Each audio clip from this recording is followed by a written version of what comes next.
Week for this. Hi YouTube, how you doing? Appreciate you being here. I hope you're practicing that self-care, ladies and gentlemen. I'm so fucking hyped about this because we all know Mushoku Tensei lets us fucking cook deep.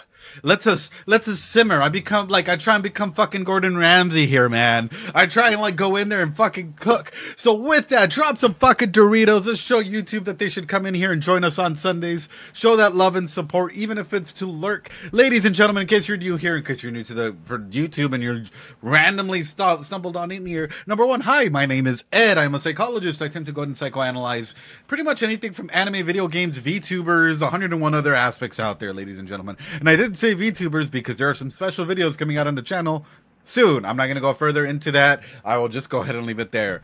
Guys, I appreciate each and every single one of you guys being here. I do want to go ahead and clarify. This channel is not for not 100% emoji reaction, right? We're not going to stand there and be like, oh, Rudius walked. No, there are goods to it. There are 101 other amazing emoji react channels. There are also 101 other amazing analysis and deep reaction channels. Autosave, Blind Wave, Tia Boo, Euro Brady, 101 other YouTube channels out there as well that are fucking fantastic.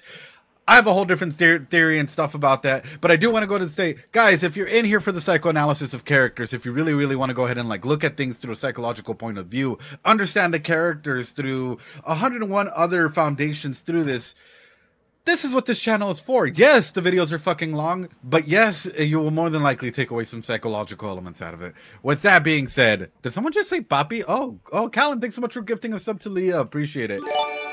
With that being said, I do want to go ahead and state, guys, in case you guys are wondering, Ed, have you read ahead? No, all the novels that I do get, I showcase on stream. I'm still working my way through volume 1 of the actual book that you guys donated through Throne.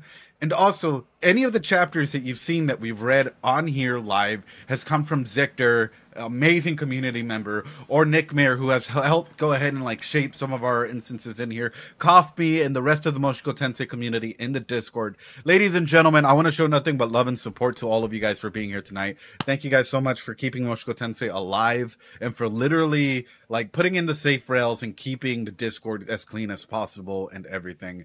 So Masha, Nick Mayer, everyone else, thank you guys so much. Zictor, Coffee, for legitimately keeping the Mushoku Tensei community as clear as possible in the Discord and on here on stream. That's probably the best way for me to go ahead and throw that out there. With that being said, ladies and gentlemen, are you guys ready? I fucking am. All right. Let's see how long it takes me before I stop. Senor Pinguino, you're not going to go away. Let's go. Hold on. I want you guys to be able to hear it. Not just... All right. That should be good. That should be good.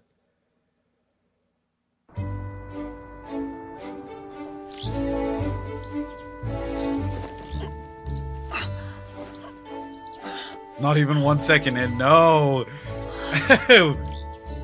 学校生活は単調である。まず朝起きると日課となっているトレーニングを始める。Right. Welcome to school, bud.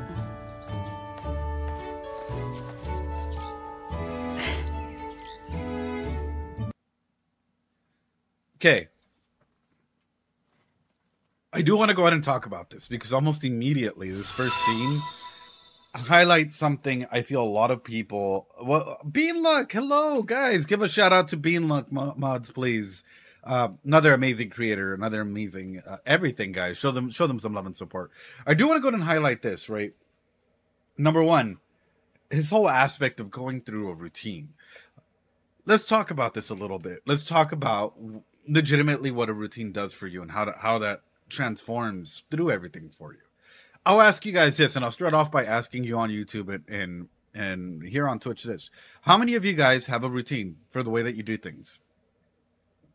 How many of you guys legitimately have a routine that you follow? You know, you wake up, you eat breakfast, you shower, you go to work, you come home, you follow a very similar structure or something. I do, I'll be honest. Monday through Friday, you know, I work as a psychologist, so I have to follow a very strict routine on that.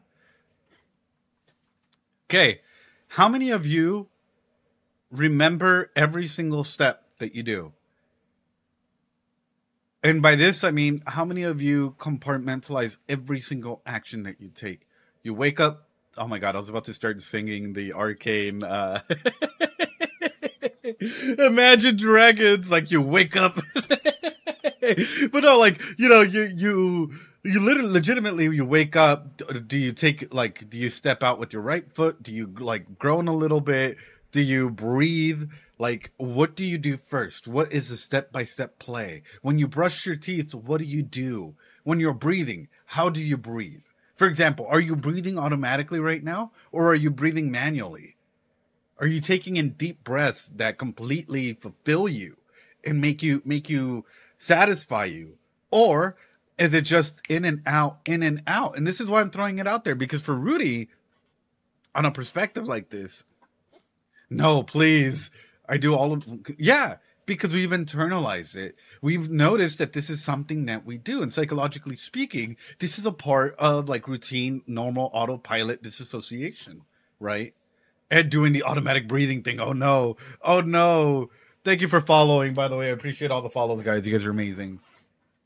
But this is the point of that, right? Like, for example, when you went to go pee, did you think about, okay, I'm going to pee this amount? Or did you just do it involuntarily? You did it involuntarily because that's a body response, right? When you went to go eat, did you think about every single bite that you took and the amount of times that you chewed that? Did you think about, like, what in this world, what in this environment is grounding you to stay stable and safe? How bad is it if you don't have much of an autopilot?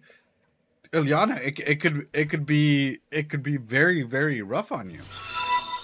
Kegels, green peas, Kegels. Breathing manually and automatically feel different, like way different, almost weird. Yeah, it is. And that's exactly why I'm highlighting that. Because even through school, even through routines, we autopilot sections that we don't need to be there for. It's like our brain has a certain, like, if we were to say our brain has like 100 gigabytes, right, a day. Our brain doesn't want to go ahead and have to re-experience every single little aspect. So, for example, if actually feeling everything were to take a good chunk of that memory, it's like, nope, we've already done it before. We know it's safe. We're going to go ahead and truncate what we can. So this is why, I'm going to be honest, it's scary. It is scary for people when they start normalizing routines in a non-healthy way, because all of a sudden they only start living in the moments that they can truly be conscious for. Like, for example, I hate to put it this way. When a person gets married, when a person is having their first date, or so on and so forth, like big memorable events, people are like, wow, I remember these memories, but everything else is so autopilot for them that it's harder for them to retain it in their memory structure. May in, may out. Yeah. So how does this relate to Rudius? And in case you guys are wondering, dude, you go on a lot of tangents. Not really. Everything is with the purpose, and it's with the purpose of self-discovery. And it's all with the purpose within the show. Sometimes some of these comments you might be like, where the fuck are you going with this? But I promise you, if you take the time to look at it, it's all related to what the show that we're getting into. So for Rudius in particular, what does that lead? If he's going through this routine and it's already being a part of like normal simulation, normal everything, what does that allow a person to go ahead and do? Leah, oh God, I should probably bring out the tinfoil again for this. Holy shit. All right, hold on. Okay, what does that do? Guys, what does that do? Thanks so much for the follow, dude. Appreciate it. If you've normalized routines of safety and physiological aspects, maybe even, some of these aspects as well, where does this go? He doesn't have to worry about food, water. We could say sex at the moment, right? But like sleep, homeostasis, excretion. He doesn't have to worry about safety. So what does he have to worry about? Take the clip. Wait, what clip? Ooh, guys, this is going to be in your final exam. That's right. This is going to be in your final exam, YouTube. I'm going to do a Mushoku Tensei psychology exam at the end of everything. What is this push? It's the psychology of Mushoku Tensei final exam at the end of the thing. Yeah. Not again. I'm going to be honest with you. He can start focusing on the higher levels, right? Because he only has to worry about sex down here. Everything else is met. He only has to worry about love and belonging, esteem, and self-actualization. This allows him to go ahead and start finding hobbies that he wants to do. This allows him to start finding and cementing friendships. Hold on, let me blow my nose real quick.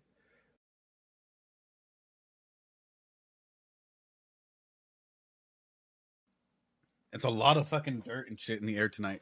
But yeah, this allows him to start going ahead and finding other aspects for himself. So for example, if we were in this layer, right? Say that he's already like down here, he's already normalized this. Guess what? There might be a cure to his ED in this pyramid. Don't get valley fever. Can you guys tell me where? I know, más inteligente. Actually, okay, real quick. I know this is gonna sound weird, but I've had a lot of people tell me that their professors, psychology professors, have been absolutely floored by their fucking knowledge of psychology. Like, a lot of people during their undergrad or even starting their masters, they've told their professors, like, oh yeah, I know that concept, and explained it in depth based on the shows that we watched. And the professors have been like, whoa, whoa. Thanks so much for the follow, dude. Appreciate it. So what can lead to even Rudy curing his ED off of this, ladies and gentlemen? Let's talk about it. Spontaneity, acceptance, sexual intimacy, acceptance, friendship, so on and so forth. I'm not saying that that's an end-all cure-all, right? But if you're talking about what can help out in the aspect of establishing, I guess, like hitting what sex can be, there's a difference between sex and sexual intimacy. I want to go ahead and clarify that. Sex is literally just the act of doing it. Pure and simple. No other aspect out there. Sexual intimacy is the vulnerability that with your partners that you have, right? Belonging, trust, security, those are all part of intimacy. And sexual intimacy is finding a partner, finding someone that you love, that you believe in, that you can go ahead and share some of these deep personal troubles that you have, some of the baggage that you may carry with you, some of the hurt that you've gone through, and so on and so forth, which enables people to start feeling like themselves again. Thanks so much for the follow. Lugo, gracias! Lugo, gracias! Oh, fuck, I love Lugo, dude. Lugo's great. Thanks so much for the sub, dude. Appreciate it. Fenrique, thanks so much for the prime. You're amazing. A relationship that will cure his fear of abandonment. Exactly. So this is why I'm highlighting this. My dude has routined all of this, right? He's already normalized a lot of this. So we're starting to look at someone who's more than likely going to start hitting all the way up here. Starting to find friends, maybe. Starting to find what family is. Maybe starting to find what sexual intimacy is. Maybe critiquing and or thinking, where is my sexual intimacy at? How do I feel sexually in this world with others? And what am I attracted to? Who am I attracted to? Why am I attracted to? All of these questions might be coming through. Self-esteem, confidence, respect of others, respect by others. And it goes further. Morality, creativity. If my dude loves art, who knows? Rudy might be turn out to be a painter, sculptor, clay artist, or something, dude. Like, it just depends on what helps him survive in this environment, because he no longer needs to worry about the bottom two. Oh, so yeah, I keep forgetting that you guys can't see my... So what attachment style does Rudius have at this moment? Oh, fuck. Oh, fuck, Ed. I didn't think we'd go this deep off of 30 fucking seconds. You're right. I didn't think we'd go this deep either. So where are we in the attachment style in here, ladies and gentlemen?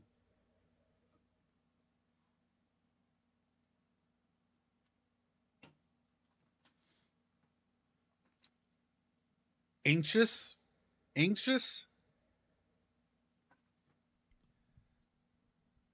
I'm gonna be straight up avoidant, fearful. It's probably like yeah. I'm gonna go with avoidant, fearful at the moment, because it doesn't seem like he's healed. It doesn't seem like he's healed. It's fearing rejection. It's at the moment he doesn't really have that insane high self-esteem. He has low self-esteem. High anxiety in relationships. My partner left me before. You know, this happened when I was trying to get it on with Sarah. What is it going to happen again? That fear may start coming back in again. you know. But yeah.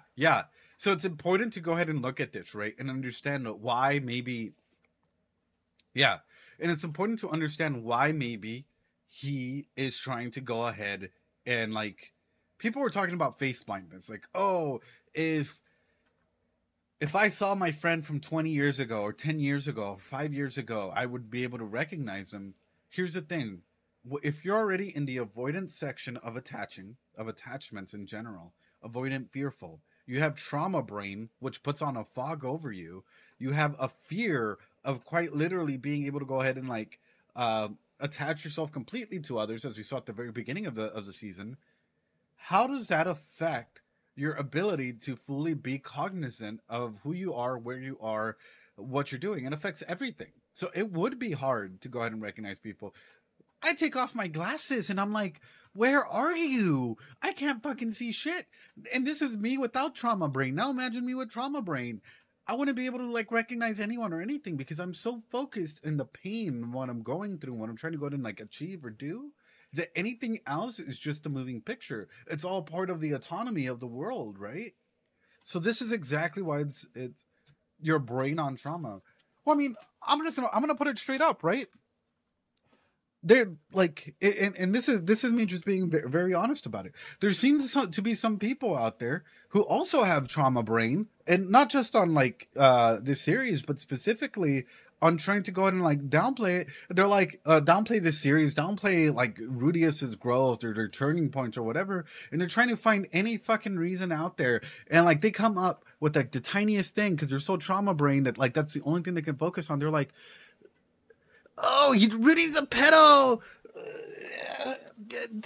Like, you know, the entire fucking time, dude. And it's like, dude, you gotta develop past that. You gotta have like actual arguments and shit out there rather than like looking for this one little thing without going into it. Because I'm looking at this and I'm automatically seeing someone that's been hurt, someone that's gone through roads of literal attachment issues, growth issues, 101 other aspects through that. But I wanted to go ahead and highlight that because for me, seeing this and seeing the fact that he's already called this a routine that he's fallen into, oof.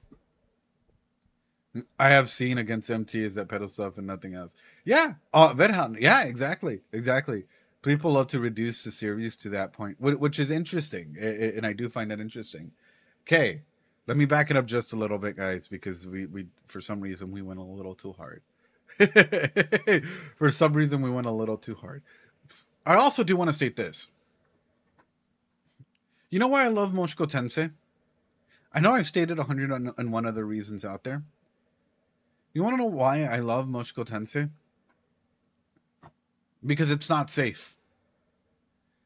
And I think that's the reason why a lot of people fear Mushoku Tensei. Mushoku Tensei is not a safe series. By that, I mean it doesn't follow the standard trope, routine, isekai. Someone comes in here, they don't have any issues, they're able to go ahead and adapt, and, you know, like Mushoku Tensei challenges the norm and makes people stay in the uncomfortable zone. In the uncomfortable zone where you're like, fuck. Okay, they're going through a lot. This is uncomfortable. I'm reflecting off of this character a little bit. I'm seeing the way that Rudius is, and I don't like seeing aspects of myself in this character. As a therapist, we love to go ahead and put clients, as a psychologist, we love to go ahead and put clients in this anxious zone where it's not necessarily you're the most comfortable, right? You have the therapeutic relationship, but at the same time, you're not extremely uncomfortable, and it's like right in the middle. That zone is a zone for healing. It's a zone of growth. It's a zone of everything. And seeing the way that Mushoku Tensei actually like reaches out and breaks a lot of these barriers and boundaries and so on and so forth, it highlights that for me. It subverts them by being realistic rather than yeah, exactly. Well, I'd agree with that. I'd agree with that. And Nick Mayer, even through that, right? If someone actually brought up the argument, he's a 49-year-old guy, and Eris was, you know, so he took advantage of that. Okay, so then would you rather him, a 15, 13-year-old, be with 40 or 50-something-year-olds? How do you judge someone if they've gone through a whole reincarnation aspect? Like, we don't even know if you have a soul that's older than you. We don't, if you believe in souls, right? We don't even know the concepts of that. Or if it's just, if you want to go and talk about metaphysical memory aspects or even hypnotic memory or 101 other aspects. Like, there can literally be 1,001 other explanations to it, but yet it seems like people value like the metaphysical soul over the physical body, and that makes me question that aspect in of itself, you know. Oh no, he has to wait until he's what? Hating Rudius and seeing yourself in this is awful. It is. It can be. But for a lot of people don't want to have that conversation, you know. I think they want him to wait till 18 and date someone older than his body. But Mickey, that's incredibly still like, it's like, oh no, I know better than this person, than what they're feeling, than the fact that they're a 15-year-old with raging hormones, or a teenager with the raging hormones. Because if you're a teenager, you already know what you guys go through and shit. And it's like, I want to go ahead and have them live through my expectations. And here's the thing with Mushoku Tensei, if you're using modern knowledge to go back there and be like, these are the rules, they have to follow these rules, you're in the wrong. The only thing that you can apply with those modern knowledge is the present. You can't apply the past with it, because the past lived by a whole different mindset, a whole different ecological mindset of survival, you know? And that's just like, otherwise what you're doing is essentially just being intolerant to other cultures, civilizations, stuff that happened beforehand, and looking at it with the modernistic perspective that aims to go ahead and correct or rectify what has happened, rather than actually trying to understand how this came about, right? Anyway, again, if you're going to hold him back like that, what's the point of even having a second chance in the first place? Exactly. Anyway, let's back it up just a little bit, ladies and gentlemen. We got a little off topic. Leah, I'm sorry. This is the way that we go. We tend to go ahead and actually have like oh, I'm sure you've been lurking before. You already know.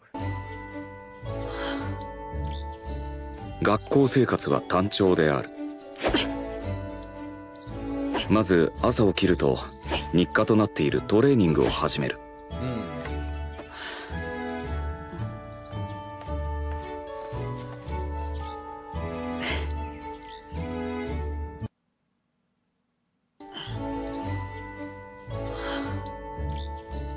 学校生活は単調である。まず朝起きると日課となっているトレーニングを始める。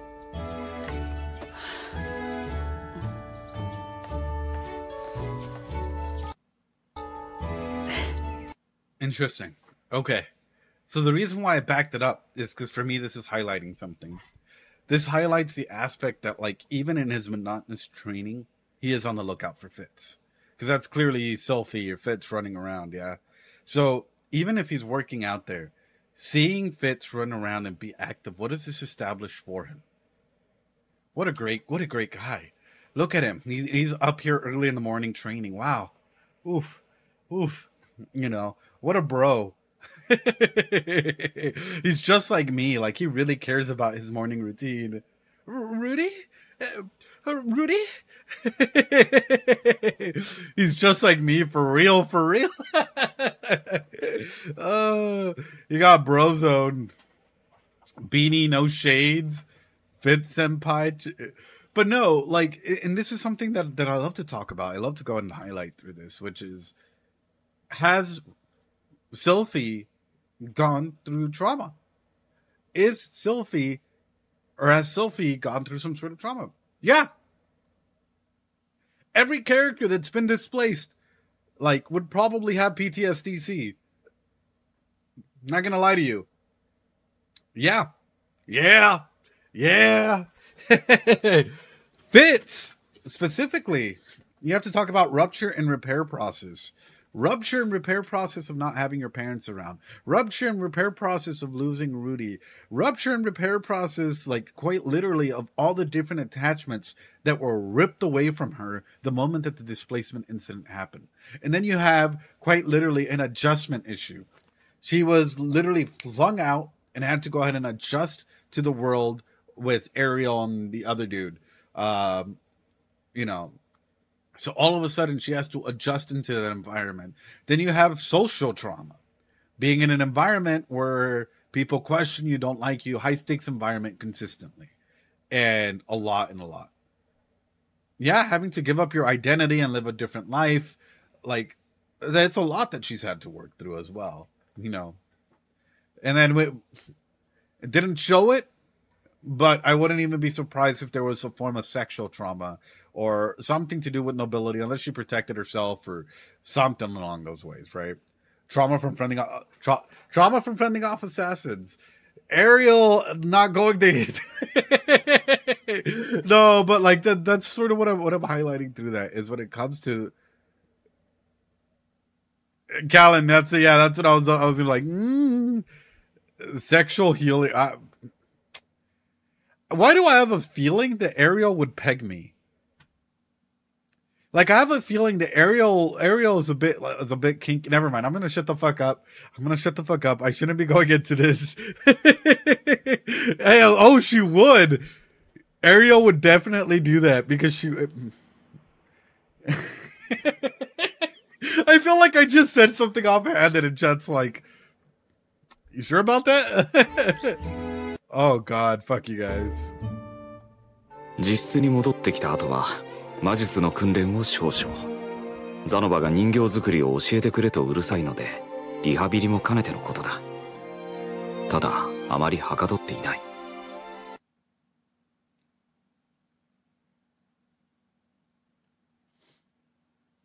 ザノバが人形作りを教えてくれとうるさいので、リハビリも兼ねてのことだ。ただ、あまりはかどっていない。朝と昼はザノバと一緒に食事をとっている。ちなみにこの食堂、結構俺の舌に合う料理が多い。現代の日本料理にはあと一歩届かないが、しかし似たようなものが出てくるので、個人的には満足だ。エリナリーゼの If you want to talk about something, maybe getting a restriction order on Elena Lee's in this school. If you want to talk about something, you know, it might be that. That might be the highlight of... Can't match the bread in season 1. Oh, but no. Something that I do want to highlight is even through this, which is, if you spend time away from the craft that you love, how does that affect you? If you try to come back into it, right? I want to go to this school too. I'm not even gonna lie. If I was in this school, it would be very, very interesting. Should have been me. Estamos en público. Me da miedo, Lena Liz. So specifically, this is sort of what I'm highlighting is, say that you played D&D. How long does it take, like, and you stop playing for years? How is it to come back into the game? If you were into Gundam building and you stop building Gundams or Gunplas, you come back in and you try and build one, is it as easy as it once was? If you're really good at Overwatch, for whatever reason, before, you know, oh yeah, I guess. Quick side story here, just because I found it funny. Apparently, I can't put like GG easy or anything anymore on the thing, and I'm a little bit of a toxic player. I'm not gonna lie. So Nick, you're gonna kill me for this. Played. Ended up throwing up there. I thought PvE was canceled because I had like 50-1 kills. Everyone fucking raged. It was amazing. Anyway, it's about to call me out.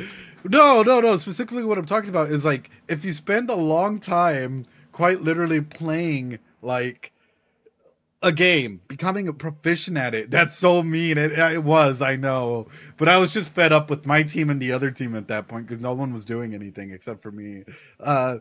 If you're going through this point, right, where quite literally you've been an expert at something and you leave that field for a while and you come back in, it takes a while for everything to start turning.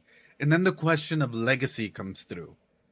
What legacy do you want to leave behind? And that is a question that I'm asking myself, and then I'm thinking about Rudius as well. How would he leave a legacy? How can he leave a legacy in an aspect like this?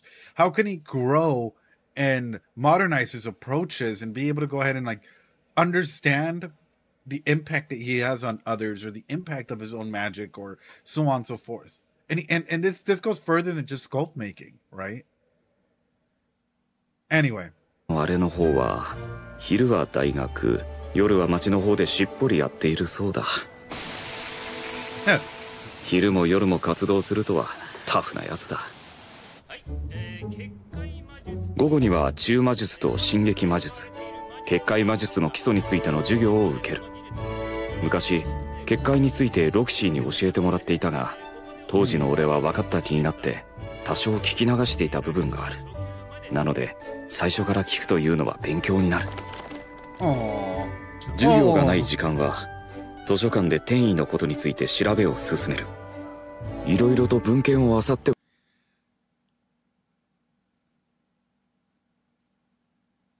最初から聞くというのは勉強になる。授業がない時間は図書結界についてロキシーに教えてもらっていたが、当時の俺は分かった気になって多少聞き流していた部分がある。Question for you. Question for you. Can everyone use magic? Sorry, I know this sounds way out of fucking place. Can everyone use magic?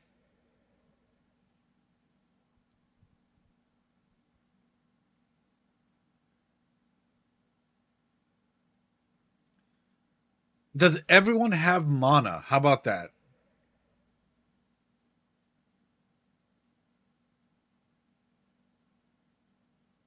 Holy fuck. Everyone has mana.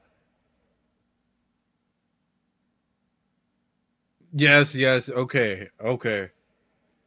Or essentially the well to draw stuff from to be able to use magic. But not in the same amount. Even plants have mana.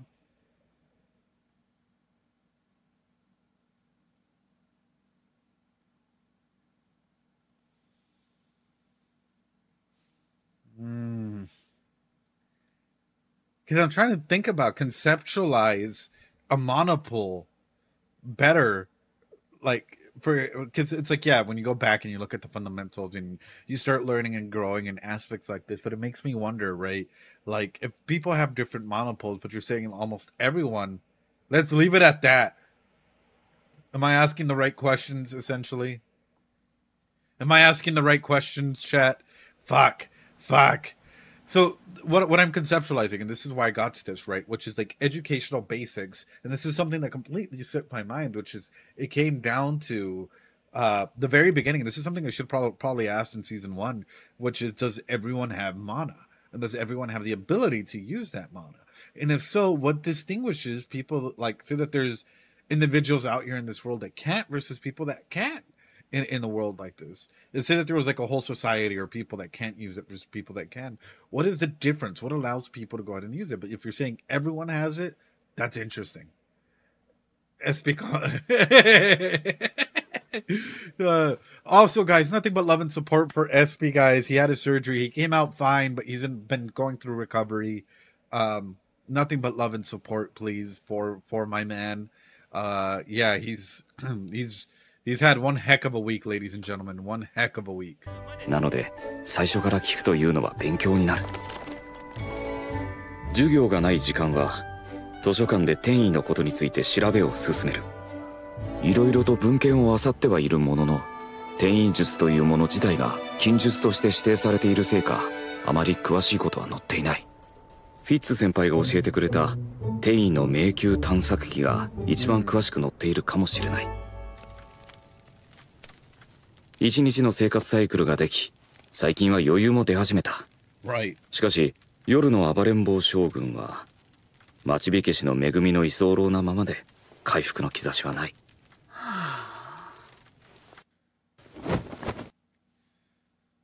I think in this world, though, I'm gonna be straight up, Rudius could be making money. Rudius could be making a lot of bank if he wanted to. Sculpting people, doing shit like this. He could start off like a pre-digital age Tinder type business. Look, here's a representation of the princess. Oh, do you want to see how the princess looks like? Oh, princess beautiful. Oh, do you want to maybe engage with the, or so on and so forth. Like, he could totally start like is the panty accurate though? An accurate isn't that what paintings are for? Here's the thing, though. A painter can go ahead. It's a two-dimensional object, right? If he sculpted things, he could turn them into 3D objects, and people could be like, "Wait a minute, hey, yo, you know, like." Not like that, but what I'm talking about is just in general, like looking at a 3D object, you have more representation as to who they truly are. Sigh, no. Also, hi V, how you doing, guys? Show some love and support to V. Show some love and support to V, ladies and gentlemen. Mods, give V Korea a shout out. She's fucking amazing. The wonderful succubus queen here live with us, Roxy Doll. Remember the Roxy doll that had a removable action? Yeah. So this is sort of what I'm highlighting from this is like, if you truly wanted to, he could have done 101 other aspects for growth, right? For selling figurines or creating his own little empire through this. My tomato plants failed and have too many green tomatoes, so we were trying to cook. Oh, no. Well, I hope that it comes out well. Are you planning to make like anything with them? I don't even know what you can make with them. Maybe some like, I don't even think you can make like some. Yeah, I'm like, what can you make with that? Fuck. But let's take a step even further than this. Let's back it up just a little bit. Let's back it up just a little bit, señoras y señores, por favor. Which is this. 最初から聞くというのは勉強になる。授業がない時間は図書館で転移のことについて調べを進める。いろいろと文献を漁ってはいるものの、転移術というもの自体が禁術として指定されているせいか、あまり詳しいことは載っていない。I wonder.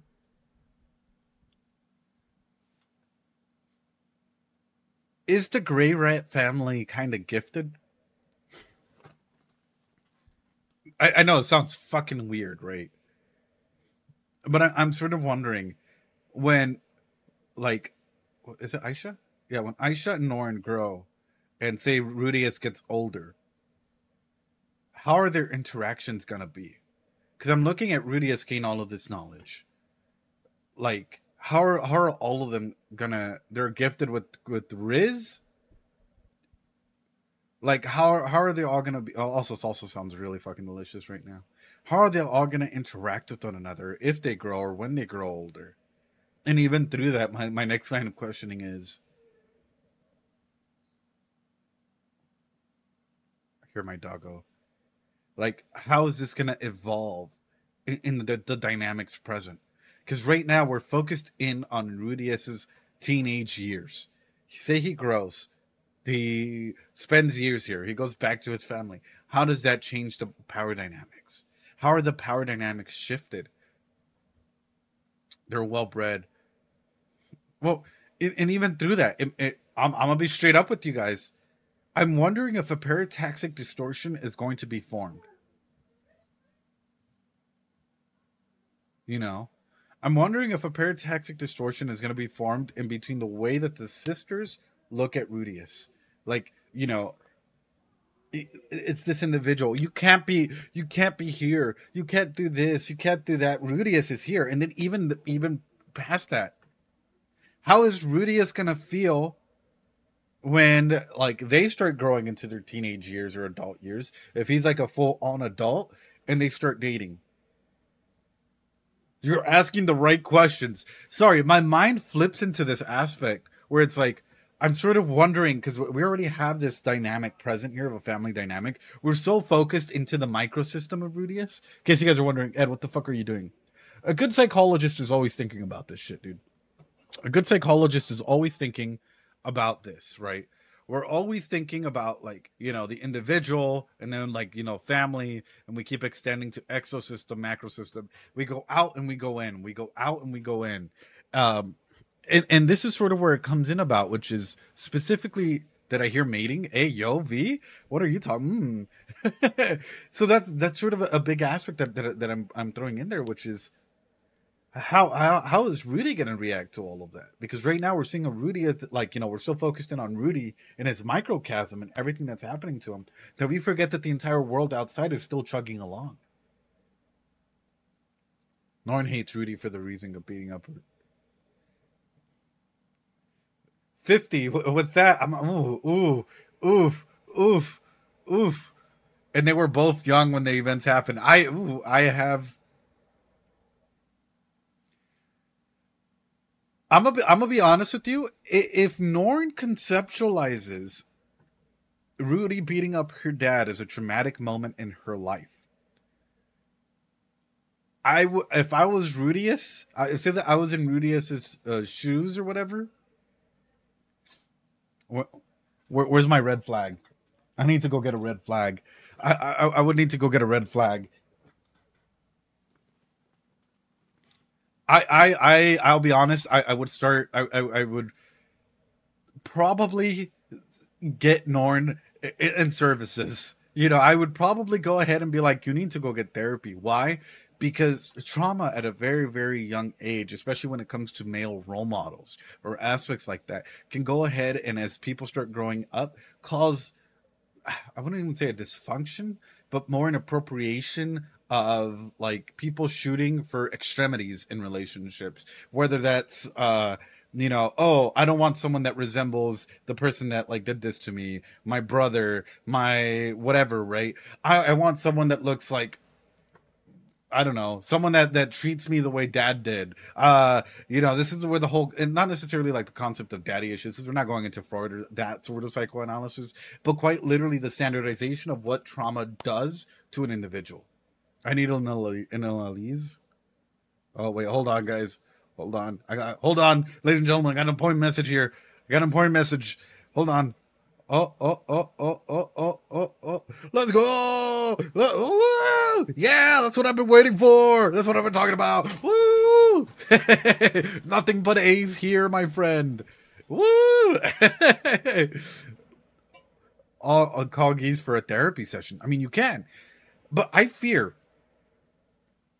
I mean, they're the oldest therapists. No, but like, I legitimately fear that if Norn did conceptualize this, like if this became a traumatic moment, right, for her, and she conceptualized Rudy in aspects of Rudy being Rudy hit dad, Rudy hit, hold on.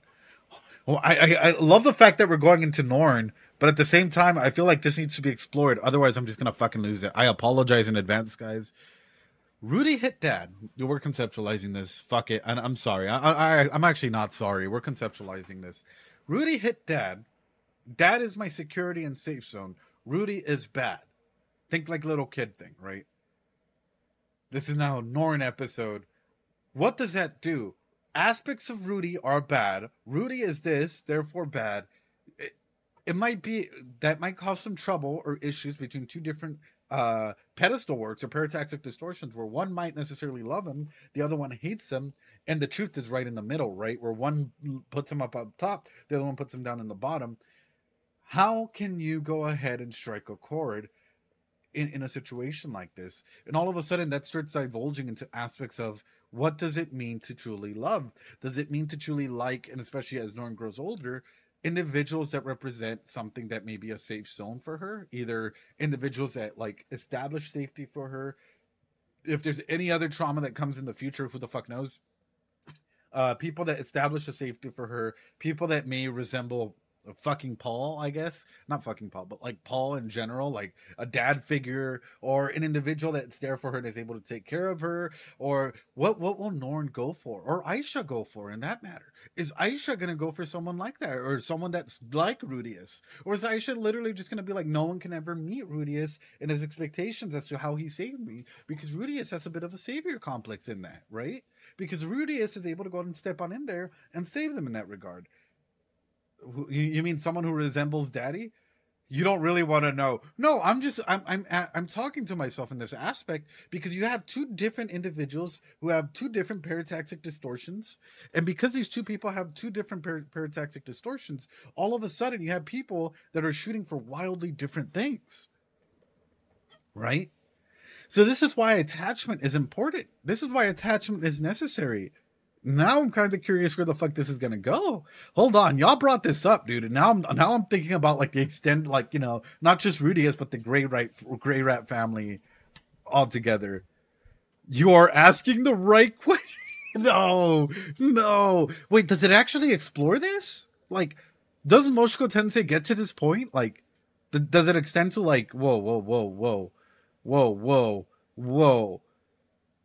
Hold on. Does Mushoku Tensei actually go all the way? He has no right to. You'll find out. No comment. I don't know shit. Literally. Leah, no, not you too, Leah. Leah, by the way, do you have a keep talking and nobody explodes?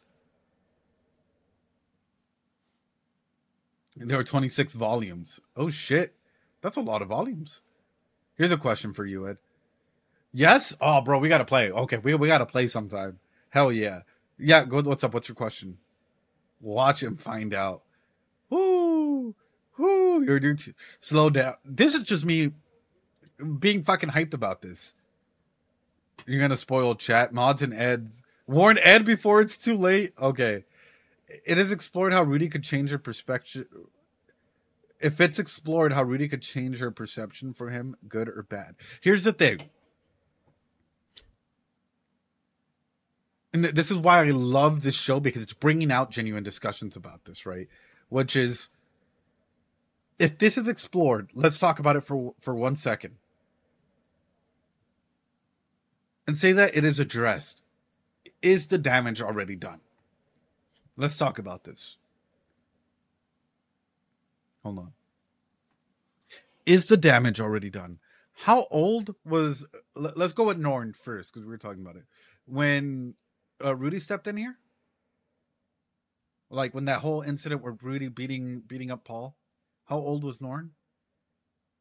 5 to 6. Okay.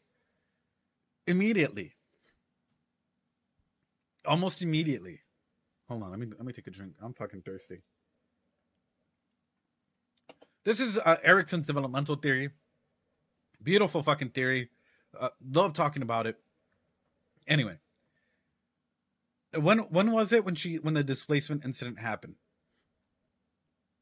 3. Okay, 3 years old when the like displacement incident happened. So we already immediately have our first broken flag here. Displacement is trauma. Children need to develop a personal sense of control over physical skills and a sense of independence. Success leads to a feeling of autonomy. Failure results in shame and doubt. If success leads to feelings of autonomy, failure results in needing your caregiver. Dad, I need you. You know, like this world. Oh no, there's a lot of shame. If I do something like no,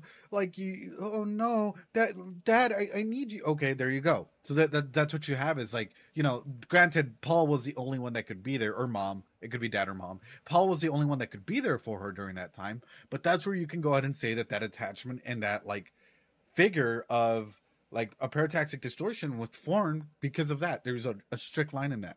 3 to 5. Children need to begin asserting control and power over the environment. Success leads to a stage leads to a sense of purpose.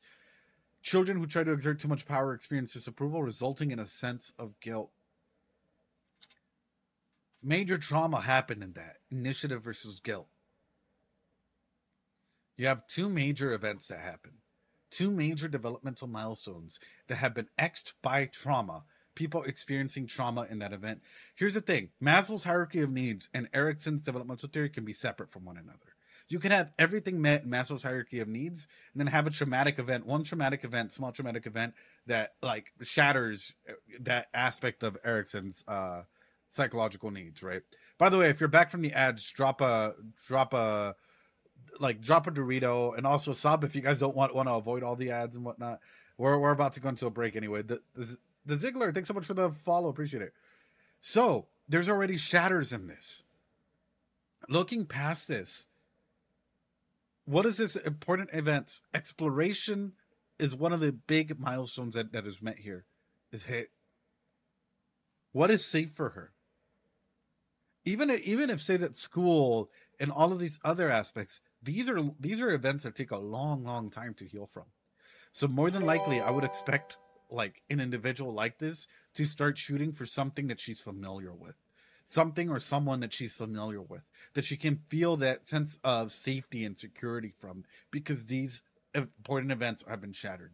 Whether that's a friend, a loved one, a friend of the family, in terms of like, you know, just finding security. It could be a friendship. Doesn't have to be a romantic relationship. I want to go ahead and highlight that. It could literally be like, oh, you're my friend. You're my friend because you're my sister's friend, or because you're this friend, because you're that friend, you know.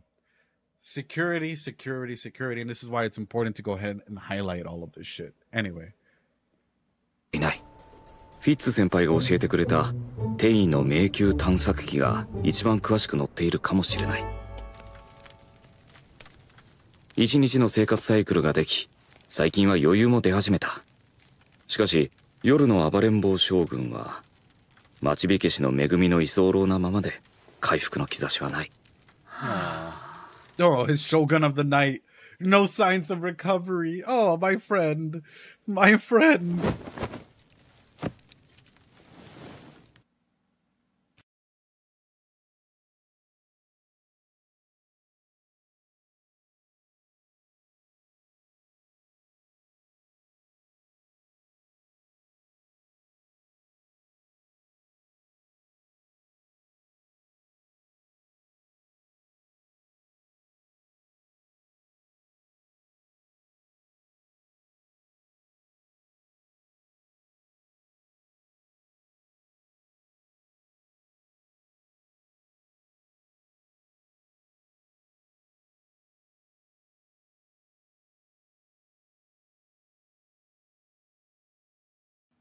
I'm sorry, I don't mean to be over dramatic.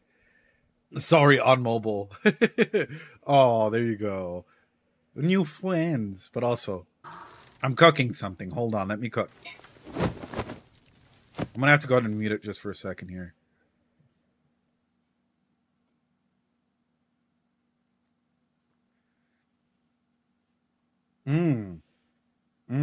Okay. I know, my team like, dude, what the fuck are you talking about? Want to go ahead and highlight this introduction sequence, right? The curtains are being pulled back, and what we quite literally see is like a semblance of beauty, purity, whatever you guys want to go ahead and talk about. Oh, Draco Nico, thanks so much for the 5 subs, dude. You're a fucking goat. The goat! The goat! Draco, appreciate it, brother. Guys, drop some Doritos for Draco. Please. Drop all the Doritos for Draco, the goat! For dropping that. V, yay! Also, someone gift via sub, please. I would appreciate it. Gift via sub, por favor. Yeah, all them Doritos. All them Doritos. Y'all deserve nothing but love and support and admiration. Yeah, and next, please. Oh, God. So what I really, really want to highlight is this. We're clearly seeing this opening, right? And a lot of people say, Ed, why do you spend so much time on the openings? I've heard this question 1,001 times. The reason being is, just like every frame and shot in an anime, like, you have to be purposeful with your shots. Whether that's literally leaving a character in silence for what seems like forever, or what's there. What's even more than just that is why they have an opening. There are some animes that probably don't have an opening. The opening tells an overarching story. Vikri, yo, thanks so much for... Oh, Lol Orange, thanks so much for gifting a sub to Vikri. There you go, V. You're now part of the cultist community. What? How do you not get an automatic sub to your own channel? I know. All of season 1 didn't have an opening, right? But this is why I want to... I know, the alerts are loud, but I don't know how to control it. Like, I'm going to be honest with you. The Psyculturist community. But this is why I'm throwing this out there, right? Is the opening is here for a reason. And it's here to showcase a story or tell a story of what may be going on. Okay, if you guys don't mind, do you guys mind if I fix the sound alerts real quick? Because you're really fucking loud. Maybe if I go into Streamlabs real quick before we continue here. Because otherwise, it's like, it might get like stupidly loud for no reason. And like, yeah, let me go ahead and fix that just really quickly, ladies and gentlemen. Because the last thing we want is either that or like It's a very, very serious scene. And we have like Nico, Nico, Nico, Nico over and over and over and over again, you know? That's why I'm trying to go ahead and like handle that now before, or the Bochi glitch. Yeah, you see? It's a good thing I have that off. Broken eardrums are not great. Oh no. Si tú puedes. Ah, gracias. Ariga, thanks. All right. Streamlabs, let's go. Bro. Alerts. Come on. Come on. There's got to be one for sounds in here. Brother and Roxy, there's got to be something for sound. Oh, sound volume. Okay.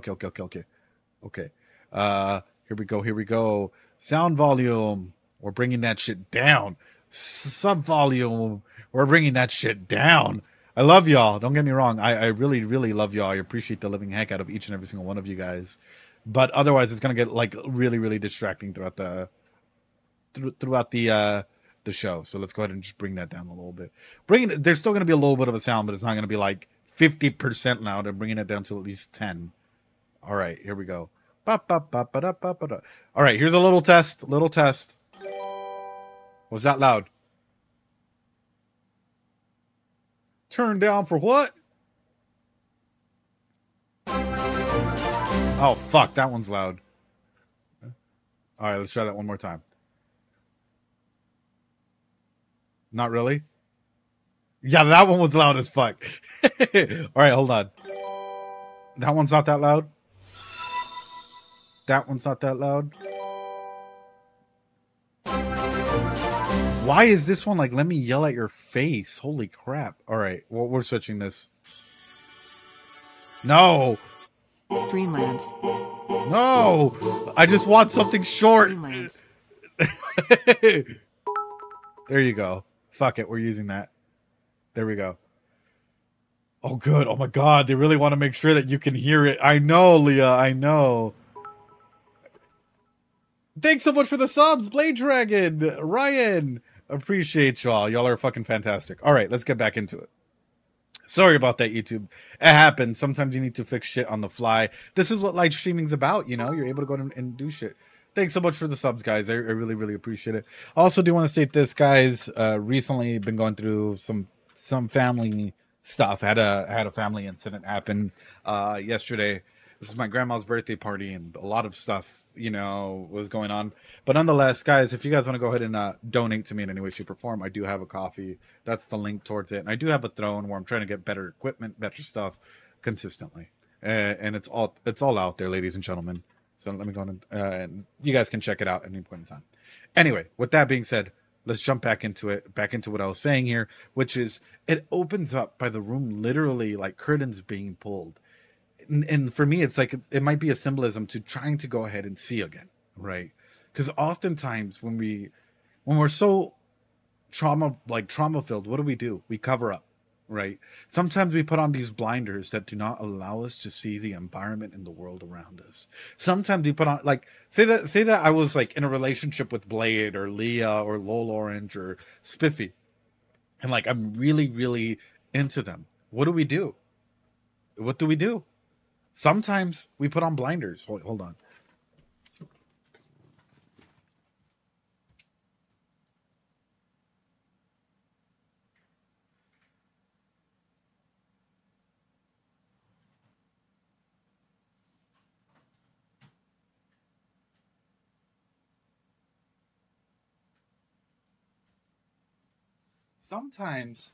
Sometimes we're just like, oh no, they're so perfect. Yeah, no, the way that they treat us, you know, absolutely wonderful. Oh, no, they would never do that to me. Oh, the red flag of him yelling at waiters. No, he's a totally wonderful individual. Like they would absolutely never do anything to me. You know, I'm just, you know, but sometimes that veil has to come off if we're being realistic about it.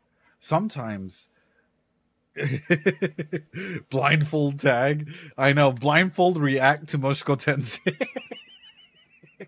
Oh God, Monica did nothing wrong, but sometimes that's what that's there for, you know. And like sometimes you have to pull the curtains back and be able to understand what is truly out there, and that the world is not all just scary and dark, and you have to understand the good from the bad, and 101 other aspects through that. Mushoku Tensei blind playthrough, oh god. So that's why I'm highlighting this aspect, because for me it's like, what an important way of opening. And it's also, even through a theatrical perspective, pulling back the curtains, the show's about to start. This world is revealing itself onto you. So many other aspects through that, and it's, yeah, it can be a lot.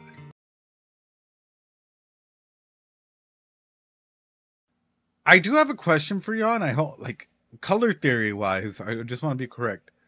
What does red, green, and blue make? Ladies and gentlemen, if you guys know anything about color theory wise, what do these colors make?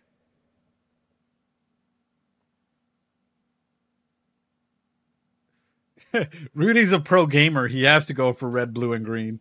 RGB, gamer color, white. They're the basis of all colors. So the three birds, right? The three bird feathers, and then quite literally being enveloped by white. Is this pointing towards Rudy getting with all three? Is this pointing towards Rudy's perfect partner being semblances of like each one of these three different birds?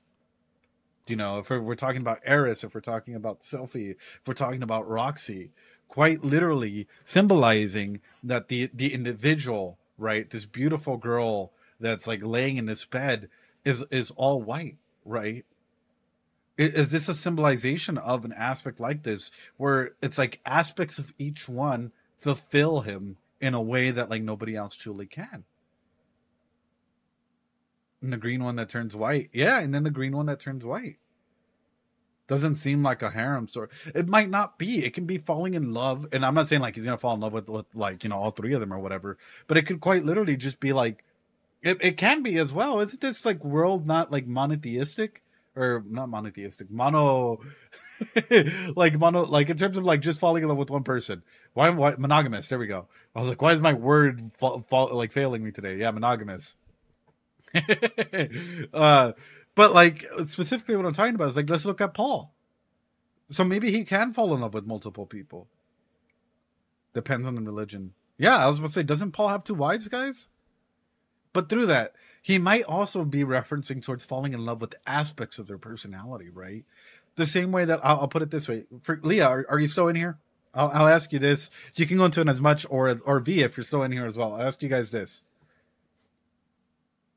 For you guys, if you've been in a relationship or whatnot, what do you take away from that and put into another relationship that you go into? Could be a friendship, could be a romantic relationship or whatnot. What do you take away from previous experiences or previous friendships or whatever that you want to go ahead and like set as a standard for newer relationships? And Paul is a good guy. So that's why I'm highlighting that aspects like this. Like, because I'm looking at this and I'm like, it might be that Sylvie brings this to the table. Eris' personality brought this to the table. Roxy brought this to the table. And in a big way, a lot of it actually is like solidifying the core as to what we can love and who we love in general. I feel like I realize what I actually need from a relationship. And what would that be? Eris is the kind of girl that brings violence to the table. I might not have fully have known previously, but my experience made me realize that I need something from a relationship. Right. And some people need companionship. Some people don't want to be alone because being alone is scary for a lot of people. Like if I were to ask chat, how many of you genuinely fear being alone? Like losing support networks or not finding a partner or not necessarily finding like friends that genuinely care about you, that are there for you. That I need a lot of alone time. I'm scared. I'm scared. Yeah. Constantly. It's a thought that comes through to mind, which is sometimes the aspect of not finding maybe even love or partners or a place to belong to, right? And sometimes that feeling of, if I keep my head down and work, it'll come. But will it? What are you doing to go ahead and measure that? to go ahead and like counter that and make friends and step out. Sometimes all it takes is finding a good community. And I will always state this, guys, if you're lonely, if you're going through a lot of shit, if you're going through mental health issues or whatnot, like this community is here to build a support network, right? This community is here to support you and be a cheerleader for you for the good. And literally, it doesn't matter what walk of life you come from. If you genuinely want to talk about anime, your day, whatever, this community is here for you. This community is built by you for you. And the big thing through that as well is if you're going through really serious mental health issues, seek a professional in your area. Like, I am not going to be like, I'm going to be your therapist, because that's not what I'm going to be. I'm not promoting any of my therapeutic services or anything like that. What I am going to go ahead and highlight is there's a lot of amazing therapists and psychologists in your area that are open to go ahead and helping you out. And sometimes there are other resources out there for you as well. And I want to highlight this 100%, because Mushoku Tensei and a lot of the shows that we show highlight this. Highlight many, many beautiful areas of ourselves that we reflect on. And also, I do want to go ahead and state, I've solidified what my biggest dissertation, my newest research paper is going to be on, and I hope that you all participate in it. And I'm going to share this now just to prepare you guys for once I fully have everything up and ready. You guys are well aware of it. It took me a long while, a good number of thinking, quite literally. Hold on, let me bring it up. Sounds good. I appreciate you. Have a good night. Be safe. So one of the big things that pops up to me, where's it at? I want to go ahead and analyze aspects of quite literally why we attach, why we form these relationships with these narratives and these characters. I want to dive into an anime, quite literally, being like the first psychologist that like dives deep and does research articles on anime, on the impact of anime as a medium, on interventions, on mental health, on everything. And I want to go ahead and put this out there so you guys are prepared, ladies and gentlemen, that once this is out there, I hope that you guys help out, share it, take part in it, because all this does is solidifies the medium that anime is important, that video games are important, and it should be taken important as a medium for growth, as a medium for everything. So I'm not going to go further into that until we're fully ready, but through that, let's go.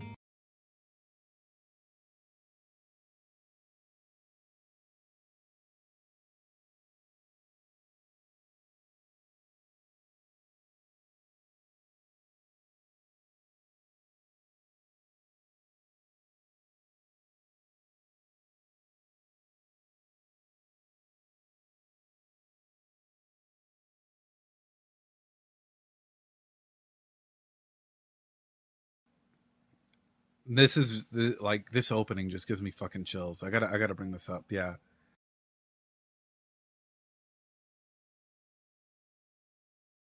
Full screen, please.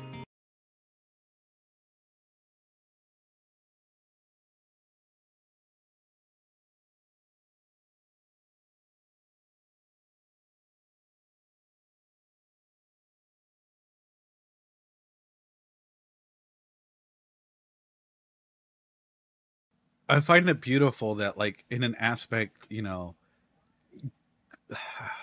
how can we put it this way?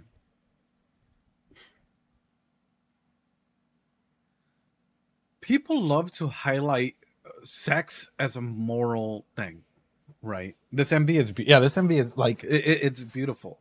Like, you'd ever watch the full version of the song to analyze? Yeah, I probably would.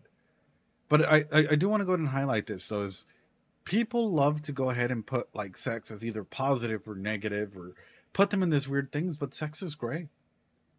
Sex is transformative. Sex is healing. Sex is a part of human nature.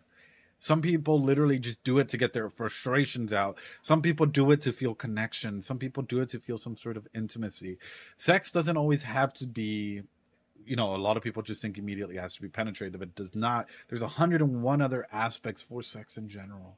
And even through that, like intimacy, the ability to open up and share experiences. There's miles and miles of lengths through this, and I feel like oftentimes people concentrate on one or the other. And even as a psychologist, as a therapist, I often see this, which is people come in and whenever they have issues, they highlight it as good or bad, and not as like the healing properties that it can have, or the attachment issue, or the attachment properties that comes through with it, right? Seeing these birds come out of a cage and be a full person, seeing the aspects that, oh, okay, we're gonna skip a whole bit of scenes there. The wine being spelt wine, of course, the symbolism for sex in that, right? There's more than exactly. A guy. And even through this, right?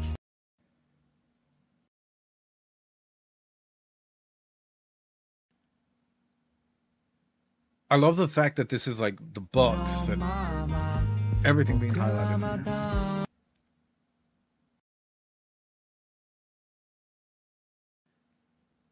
The lilies of purity. Don't these like white flowers also mean something else? I thought they had like a special meaning. You guys mentioned that last week, and it's just slipping my mind for some reason.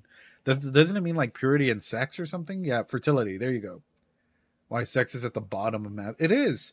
It is. A lot of people like, and by the way, sex doesn't have to be with another person. It can also be, if we're going to be honest, taking care of yourself, if we're going to label it that way. Because it's a primal need, you know, and it's not even necessarily to try and reproduce. It's just a need to be able to go and get it out there, you know. Well, Gunner, even they like, you know, anyone can have sex, brother. Anyone can have sex, Gunner.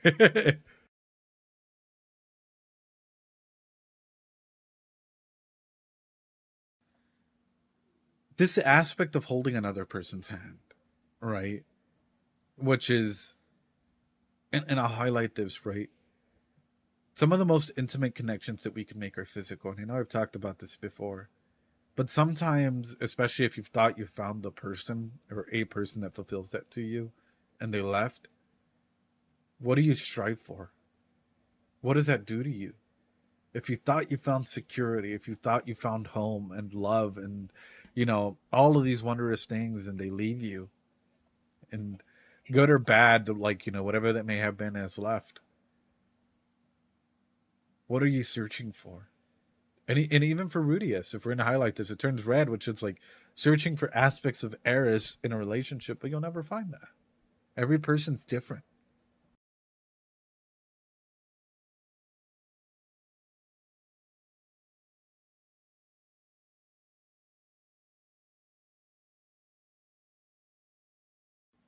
Experiences. Ninja, we all experience it.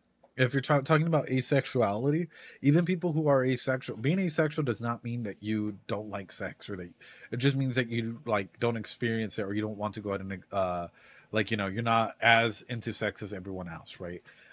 In many cases, there's, I guess, normalization of sex, hypersexuality, and hyposexuality, which is like restraining from a lot of sexual aspects. Can be trauma, can be 101 other things induced, right? But a lot of people still experience a sexual feeling, whether it's for themselves, whether, you know, looking at something, being turned on, turned off, whatever that may be.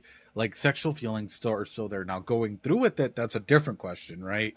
But the aspects of, like, can you turn off your brain from feeling what it needs to feel? Really, really difficult.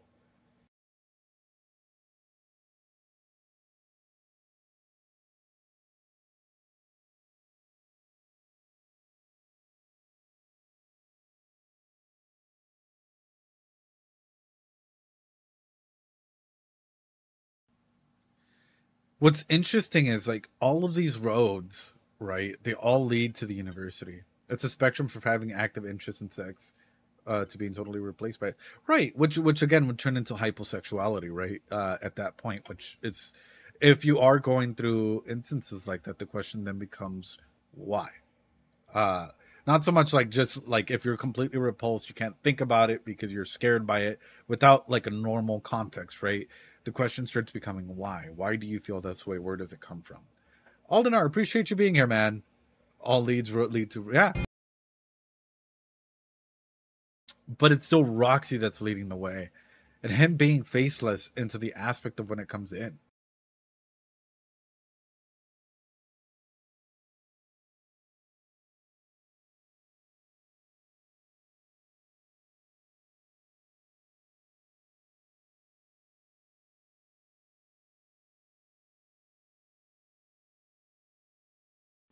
When is she gonna come into the picture? Not her. When is she gonna come into the picture?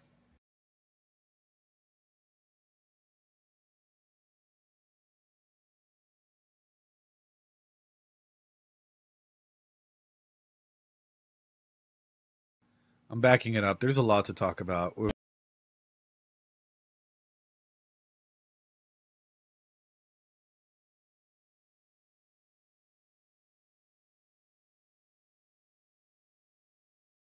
So let me ask you guys this. In your house of memories, in your house of memories, what makes up the foundational memories of who you are? In your house of memories, what makes up the foundation of who you are today? What big moments in your life would say contributed to some of the biggest turning points in your life? What big memories do you conceptualize and you keep in, the good and the bad, that shift you into who you are? If you're a content creator, that question goes out to you as well. What memories, what turning points in your life help navigate you to be who you are, to try and like create stuff, to try and be on Twitch, to try and be on YouTube? If you're on here, what allows you to go ahead and do certain things? Yeah, what have been the major turning points in your life, and have you laid them as the foundation as to you walking through them, or do they still affect you as the giant big walls that they are? That's a few to come to mind.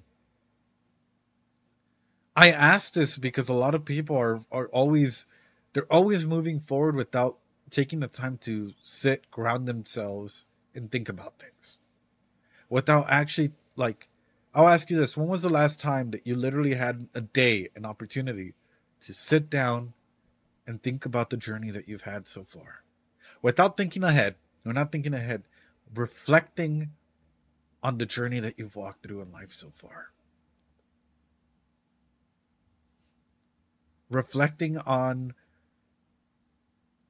how quickly life goes at times, because you blink and a year passes by, man. Oh, recently a decent amount. And then how many of you have thought about where you want to go? What do you want to do? How are you going to reach there? What expectations do you have for yourself? You only have one life, and I hate to go all terror management theory on you guys, which essentially states that the reason why we do things is because not so much the fear of death, but the fear of like not leaving anything behind. Could be legacy, could be kids, could be whatever, right? What do you guys, yeah, your memento mori, want to be remembered by? What do you guys want to be remembered by? If you passed away today, how would people remember you? I hope that, like, you know, if I go away, people remember the aspect that this channel, I guess, was there for the, like, for others, for the mental health aspects. Literally, like, the first psychologist anime, the OG psychologist anime therapist person here, you know, that the individual here that like didn't care about monetization or any shit like that, the person that like talked needlessly on and about 101 different psychology topics, that wanted to see you guys grow. That's all I've ever wanted, is for people to take some of the concepts, maybe if they reflect on them and if it helps them out in their life, amazing. If it doesn't, that's okay too. Maybe somebody else can hit that message for you, you know? People, please don't die. No. But that's why I'm asking this. Like, for example, I Leah, it's a tough question, I know, but I'm going to ask it just because your name popped up. For yourself, how do you want to be remembered as? Fear of missing out and doing their best, or not content with the present. And for others as well, this is like, I'm really curious about like the aspects of this show and how it's touching on themes like this, on themes of the memories that we make and the foundations that we lay, and how we grow, and how we laugh, and the pain that comes through with it. For Rudy is literally walking through these memories, literally has already set them in this foundation, is trying to go out and navigate through them. Pero para ustedes, los que hablan en español, and for you guys that are here, are you guys going to be better than your parents? What are you guys going to do differently than your parents? What are you guys going to do for yourselves to grow? What do you have planned to go ahead and navigate and change yourself and be the turning point? You have the key to this locked room to turn and start a new turning point in your life.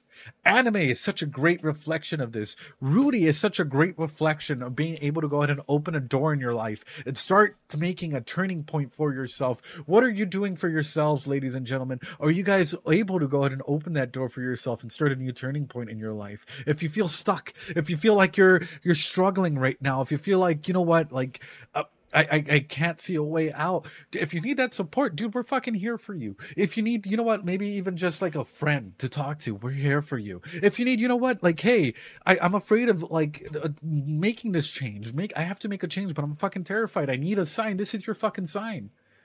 This is a sign for you guys. You guys have the key to your own happiness at times, and sometimes it's a little bit out of your control. But right now, if you guys want to start a new turning point in your life, if you guys want to go ahead and open up a door and take a step, and it's going to be a scary step, I'm not going to lie to you. Taking a step is always fucking terrifying. Take the step.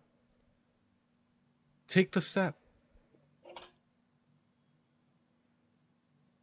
And that's what I like. This is why, está cabrón, no pues, this is why I, like, this show is powerful, because it's talking about change. It's talking about how change allows us to go ahead and be better and learn and everything. So I'll ask that to you guys. Even if you close yourself off in this mindscape of a room and you guys are like, I'm not ready to change. Guess what? Change comes anyway. And change starts to go ahead and deteriorate these walls that you've set up. And over time, these walls become weak and brittle. And change starts to seep in. And the moment that it starts to come in, it becomes scary because now you're drowning in the change. So be ready.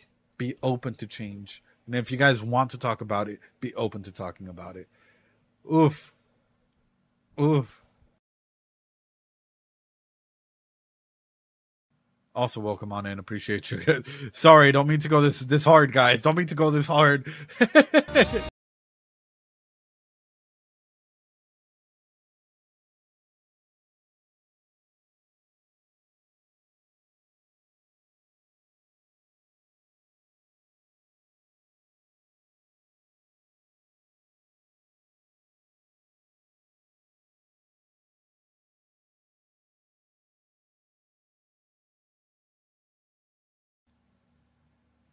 I've not seen this guy at the school yet, so I'm assuming he's a character that's to come. Yeah.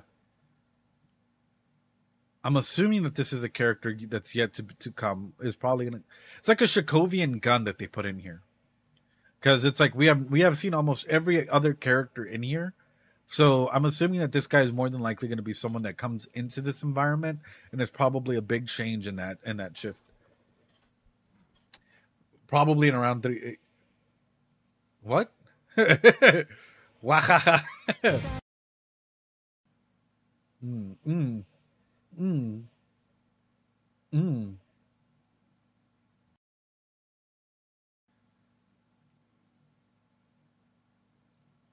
Oof.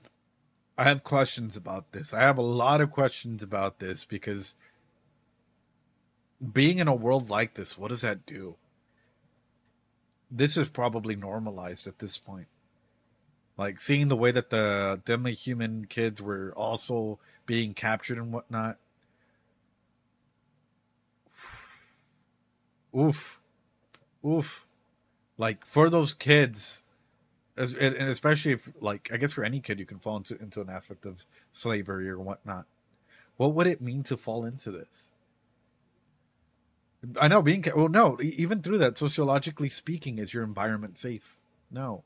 Maslow's hierarchy of needs, is that safe? No. But yet, if you're someone of higher status or you don't have to worry about that, this is probably normal. And this is sort of what's running through my mind is like, if you're a kid in this environment, what does that do to you? How does this transform you? How does this impact you? How does this affect your levels of trust? Right? And so on and so forth. Sorry. Hi, welcome on in. Appreciate you being here, dude. That is the right question.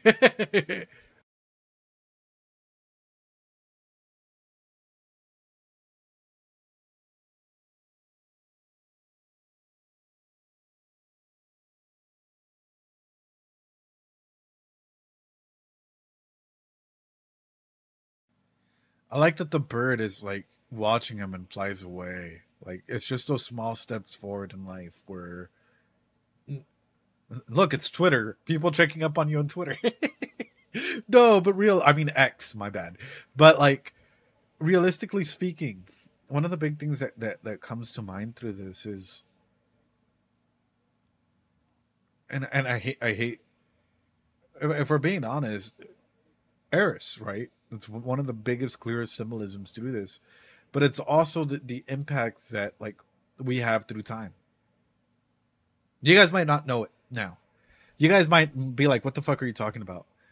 Guys, every single action that you do has a ripple. Every single action that you do has a ripple. Like it and or hate it. That ripple gets stronger and stronger. It ripples outwards to the microsystem, and if it changes anything, it ripples out to the mesosystem, and if that ripples anything, it ripples out to the exosystem, and it goes out and in. It depends on the impact that you have. But I'll tell you guys what, even 30 years from now, 40 years from now, 100 years from now, people are like, wow, this show was really transformative. Guess what? You unknowingly might have a ripple. Callan, Saugus, Lettabot, Captain Usopp, Alto Guy, Leah, V, all of these people here in chat, your names are being immortalized forever on YouTube. Your names, like, you know, when people end up searching, you know, psychology or analysis of Mushoku Tensei, and in the future they do like a whatever, like trying to find out what people thought about this show or whatever, this ripple is still here. People are still going to go and be affected by the comments that we leave by. And it's going to be a study into how we as individuals reacted and talked about in this time. And even though right now we think it's a small drop in this ecosystem that is Twitch, that is YouTube, that is whatever, this goes out for a long, long time. And sometimes it might be past your lifetime when people come back and look at this and be like, wait a minute. This really goes through 101 aspects. Yeah, from 500 years ago, if they were to be like, you know what, I wonder what people thought about this show or that show, boom. Yeah. You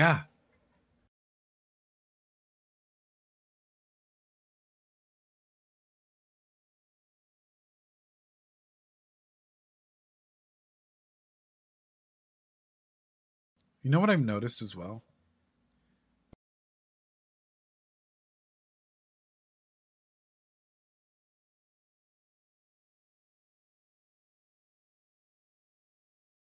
Rudy is always being the agent of change for others, right?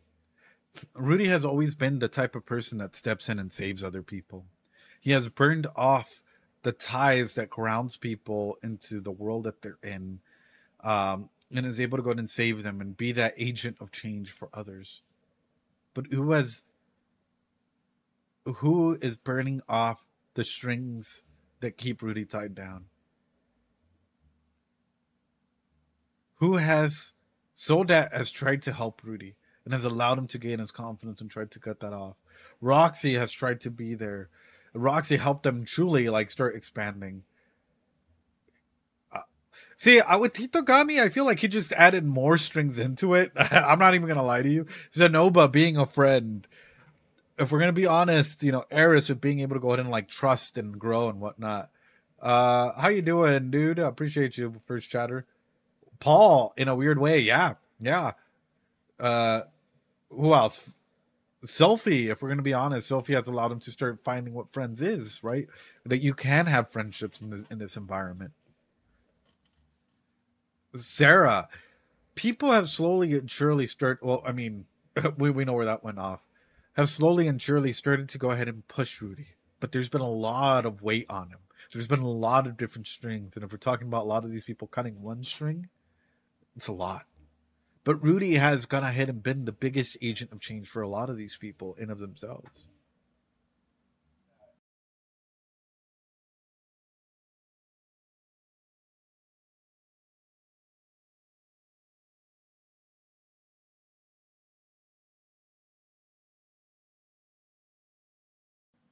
And even through this, in a room, in a classroom, he's just filled with his memories. And he's in his own little world. But this green little bird of hope, this green light of hope. And if you guys remember Gatsby, you guys would know that, like, that darn green light that, you know, that was always shining, you know, this green bird of that passes on through turns white for him. Oh yeah, the green light. Yeah. Yeah, the green light, the American dream, the dream, if we're being honest, right? Man, the memories, the decepciones, yeah. But through that, and I'll fill that as well. How many of your memories are true? Right? How many of your memories are not shaped by the trauma that you've gone through and they've been fit to serve your narrative? I'll be honest, all of our memories are quite literally shaped to fit the narrative that we want them to fit. Oh God, not a clue. Yeah, ask yourself this. How many of your memories are 100% true? And by this, I mean like actual events that you would consider that. I'm pretty sure things at least 50. The reason why I state this is because we make memories fit our narratives so that we can navigate this world, so that we can deal with the stresses of this world. And sometimes these memories come from some traumatic moments, right? To literally Orsted's eye of the dragon, his eyes. Look at all these eyes that are looking at him, right? Literally on the walls, all behind them. Wall, eye, what looks to be another eye. There's all these eyes on him, and yet my dude still feels like he's alone. My dude is still not even paying attention to anything. Do you think Rudy has some false memories? To fit his narrative? Yeah, we all do. We all do. We all have narratives that fit our memory. And for me, this just yells that out, man. This literally just screams out, like, Rudy is so enwrapped in his past and his memories and what he's trying to go out and work through that he's not looking up and he's not seeing what can be ahead of him.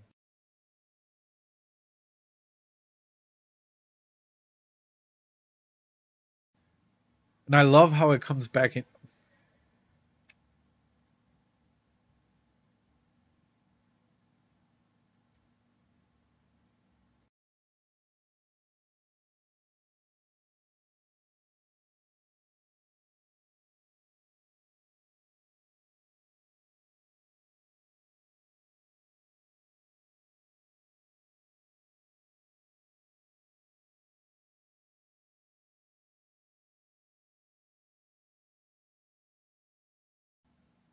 Sophie's going to be this agent of change.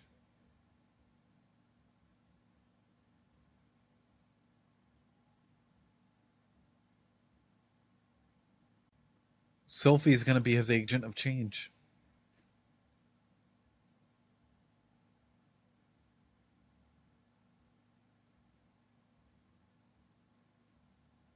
This green bird that he's been looking for turns white and flies. Look, hold on. This green bird, right, that he's been searching for, that he's looking at, whatever, transforms because of the people around them and goes through the opening, right, that we know goes into this opening of sex and passion and intimacy that we see here at the very beginning, where, you know, this opens up and reveals the birds and reveals the white bird that lays behind, like beneath these, and the wine, the spilled wine that represents sex. Sylvie is allowing him to be a kid. Sylphie is allowing him to wonder and question and feel things again, and it wrapped itself right around to the beginning. I got fucking chills. I literally have like goosebumps just thinking about the way that this was framed. Holy shit. Holy shit, guys. Oh, the green, red Eris, yeah, blue for Roxy, and the feathers. Yeah, but look at this. Right? Like, just looking at this is powerful, right? So the green bird flies through, but the green bird transforms to white because of all the circumstances and everything. And she flies through the opening that we saw right in here, which leads to the person laying in the bed. With the person that's allowing the story to be told. Oh, man, my heart just like, it hit, man. And him holding on to what he thought was the green bird, but the green bird has changed. And him reaching out. Oh, did Sophie sting on him? I'm fucking, oh, dude, no. Oh my god. What? Yeah, and the white bird flying up into the sky, into the universe, and the necklace, and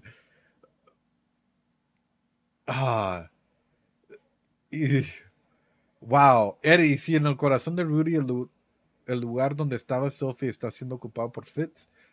Pues es lo que estoy diciendo. Mira, si una persona viene y te deja que te empieces a, like, if a person comes into your life and allows you to start feeling things again, especially if you've been closed off for a long time, and you start feeling stuff again, it allows you to go ahead and change and evolve and grow and, and start feeling like love again, if we're going to be honest, and start feeling the sensations of lust or anything else out there, which is sort of what blows my mind.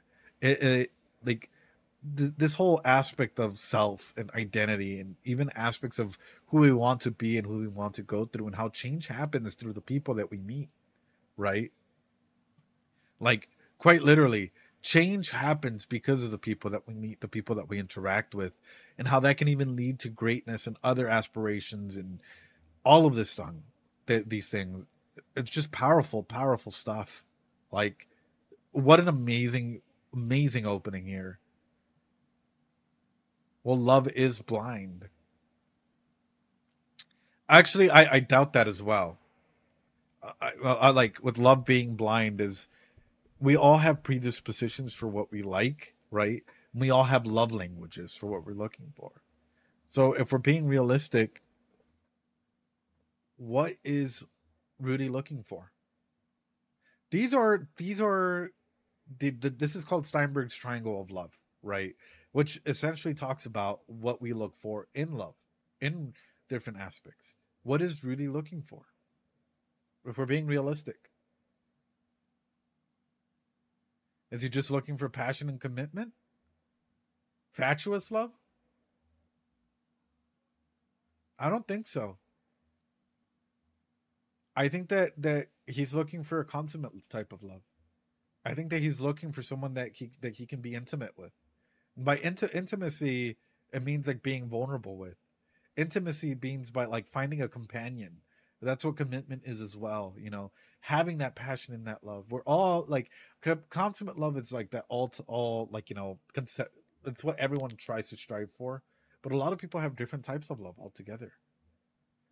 Might try and find someone that he could just be committed with and be intimate with. But finding that passion, right, is what he's looking for.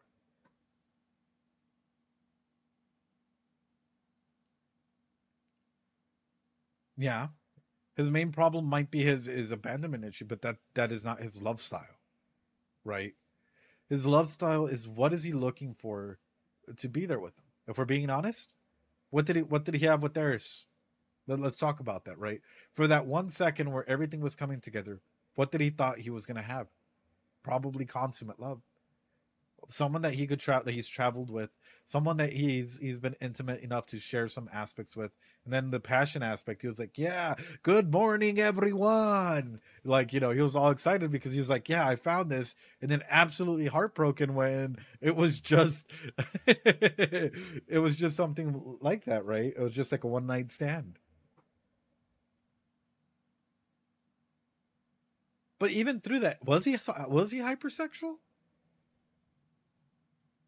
Yeah. So like that's sort of what I'm asking is 13, 14, 15-year-old. Let's be honest, a lot of people, he was horny but not hypersexual. Like for 13, 14, 15, that's probably on the mind. 16, 17, even now, you can go as old as you want. Like hormones hit, you know. So that's sort of what I'm hitting at here. Anyway.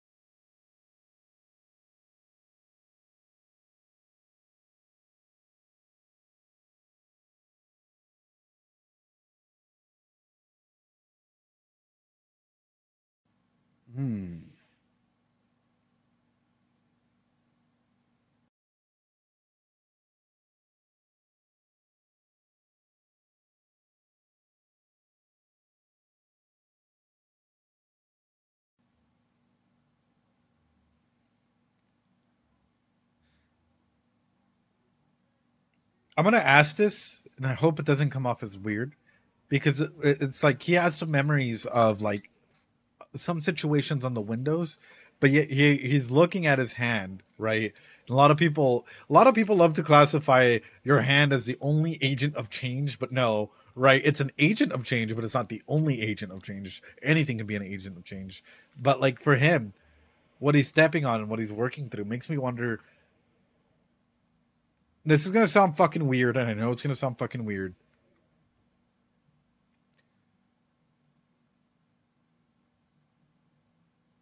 Fuck, how do I phrase this?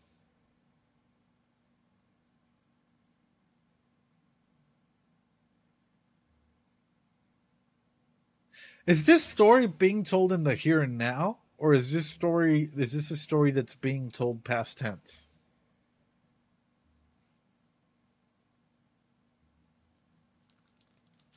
Sorry if that doesn't make sense. In therapy, that's what we like to reference for individuals, right? If individuals are talking in a session, and when they tell their story in the here and now, it's instances that they're present, that they're in this environment versus something that had happened. But it does make sense. So this is why I asked this, because for me it's like, wouldn't you have a lot of these memories up on the windows that like you're able to go out and see outside, because those are the memories that shaped you, but yet it seems as though there are core memories on the ground, which makes me ask. And I don't fucking know the light novel or any of that shit. I really don't have time, and any novel that I've gotten, it's been because of chat. Is this someone else telling the story of Rudius? Or is this Rudius telling the story of Rudius? That's where my mind is. Because this show could have framed it any other way, and I'm looking at the steps that he's taking. And I'm looking at this foundation of a mind palace. Why? You aren't the writer? Like, I'm looking at this and I'm like,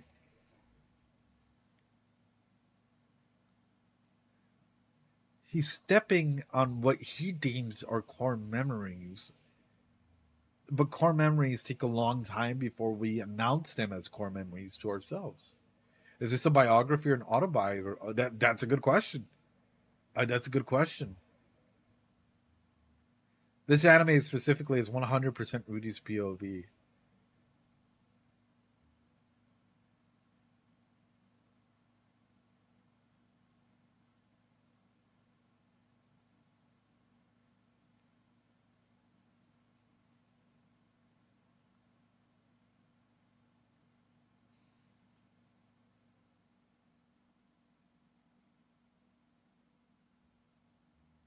$100% Rudy's POV. 100%.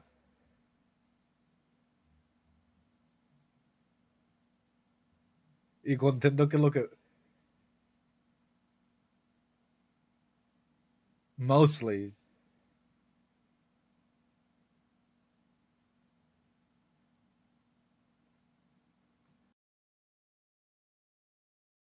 Look, this is what I'm talking about. These memories that are formed from the window, they're all memories out there, but yet he's stepping on what seems to be core memories to him. And this makes me ask, is this... We all know that Orsted mentioned when they were on the bridge in the first season on the Rocky Pass or whatever, like, oh, like, not knowing who he is. I have so many fucking questions. Ooh, ooh, ooh! It's making me ask. It's making... oh man! I have a fucking question and I don't know if I should ask it. I have a question and I don't know if I should ask it. I have a fucking question. I don't know if I should. I just got the food and I come back to Orsted. Ask away.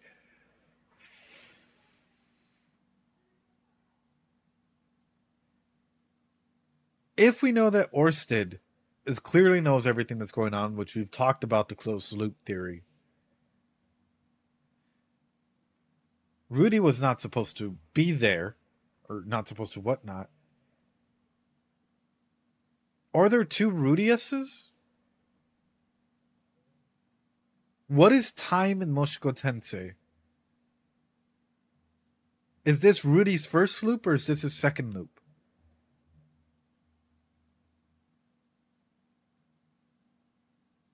This comes because of this. If you guys are wondering, what are you talking about? The core memories that he has, right? Core memory, unless this is just a PV, like quite literally, it's just meant to symbolize the here and now. Like, when we're talking about the here and now, oftentimes being in the here and now means being able to go out and share semblances of yourself in present story. But yet the way that we're receiving the story, the dialogue, the him stepping through, it seems like past tense. This is what happens. It's the cut. Here we go. The monologue, and here we go. And I'm like, he is telling this. Oh my god, my brain is like rattling. What the dude? I feel like I'm about to get a nosebleed here. I'm not. In case you guys don't know, when my brain gets really, really hot from overthinking, I get like a massive nosebleed. You're off point this time, Chief. Well, if Orsted is the one who remembers, doesn't know him, it's most likely he didn't exist whatsoever. Well, that's... Hydrate. Leah, no, you hydrate. Thank you, Leah. Appreciate it. Thanks so much for the stretch. Appreciate it. My boy is questioning. I know, I'm because even through this,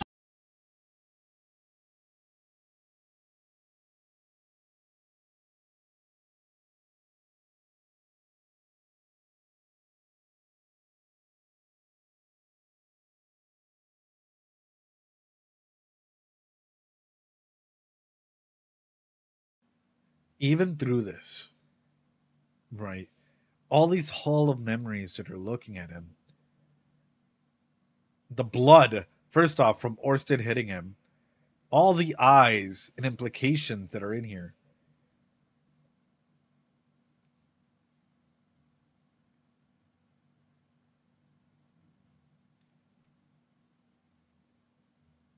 I have a theory. I literally have a working theory right now that's going through my mind. That like this is a book that we're reading. I have a working theory that this is like, if we wanted to go meta with it.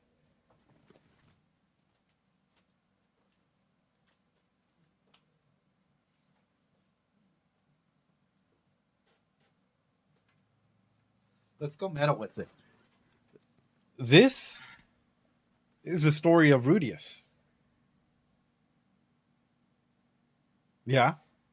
And this is not me just being like, duh, it's a light novel. But why?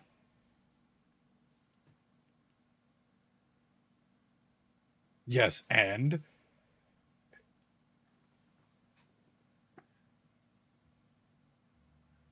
what I'm getting at is it feels like to me that what we're getting that what we're getting is like a message towards the future. Like we're getting a message for change. Like and I know that this has been an agent of change for people. This is volume 2, by the way. That this has been an agent of change for people. But I'm thinking that this like biography or autobiography or whatever you want to call it, the memories, the false memories and everything that we get through this, or like in Skyrim, when you pick up a book and you read it and you gain a skill or whatnot, maybe a message left behind for someone else. Because the core memories, the aspects that we're seeing through this, it's highlighting for me aspects of why is this story being told in the first place?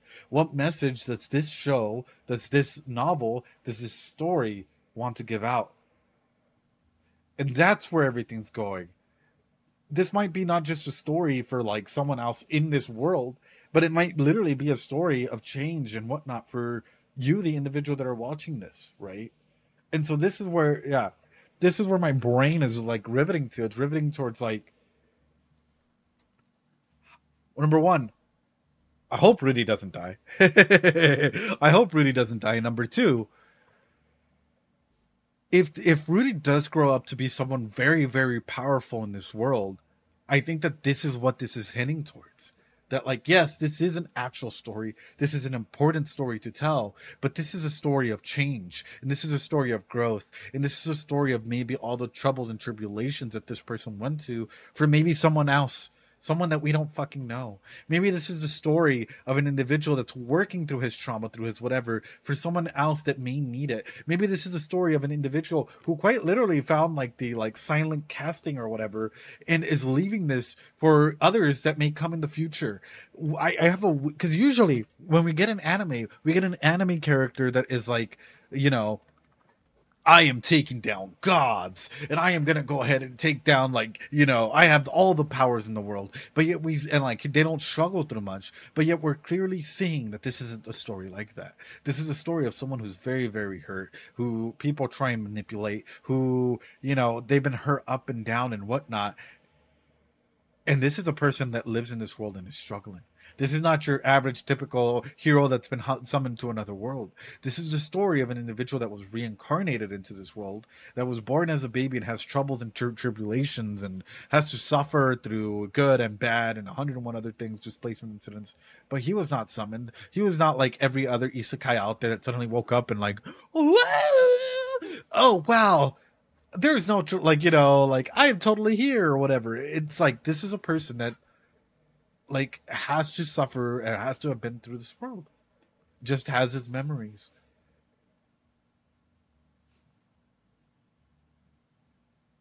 That is what I think that this is, like, yeah. Oof. Sorry. Don't mean to go. I might sound all fucking cuckoo and off the rails there, but I'm seeing this and I'm like, he's stepping on his core memories, and that's, ooh, yeah. He might be walking towards a process of change, but is it in the here and now or is it in the past tense? And that's where my mind is. Yeah, sorry. My brain is just gonna hyperfixate on that a little bit.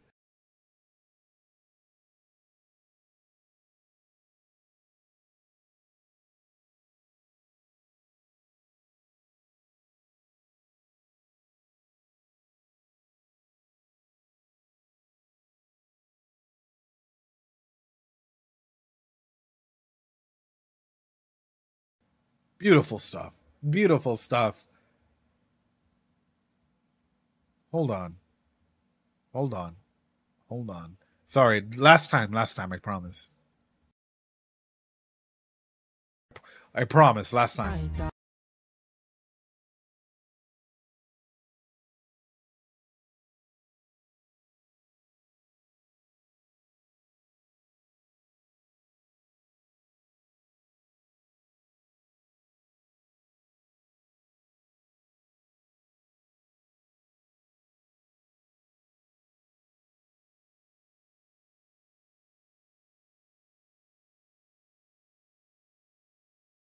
I'm looking for something in particular. Hold on.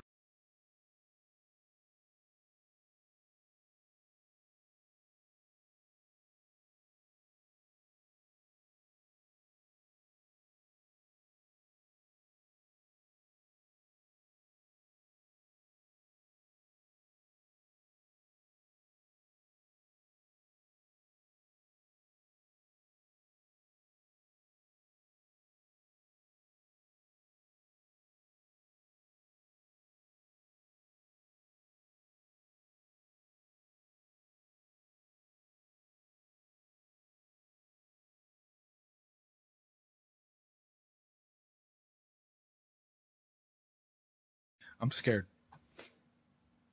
I'm scared. I'm scared. Beautiful opening. And I know that it's trying to go ahead and stay in the season, but yet we see Orsted's eye and we see the dragon's eye, but we don't see the family. I'm scared.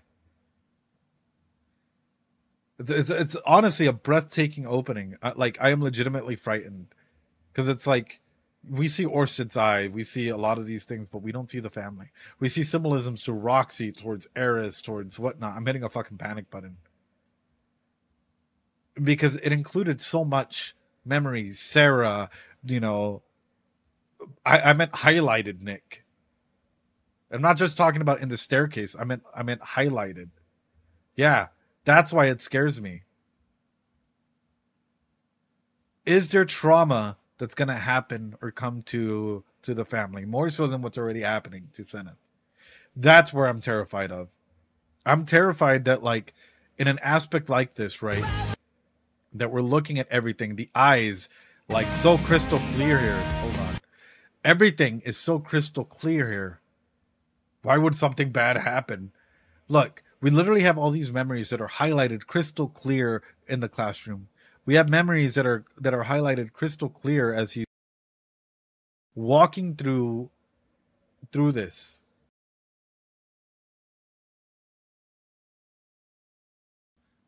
Right? Like, we can totally see Soldat. We can totally see the different aspects through this. Why is the family blurred?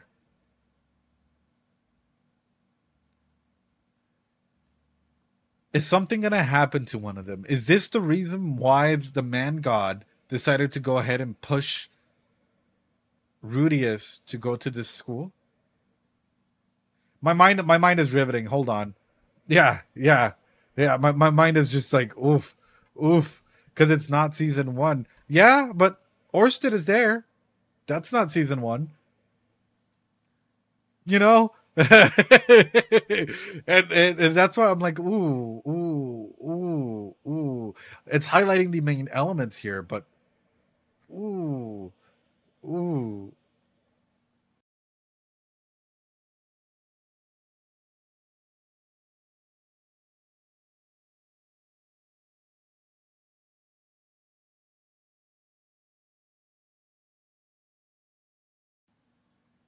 He's seen Orsted more than his family.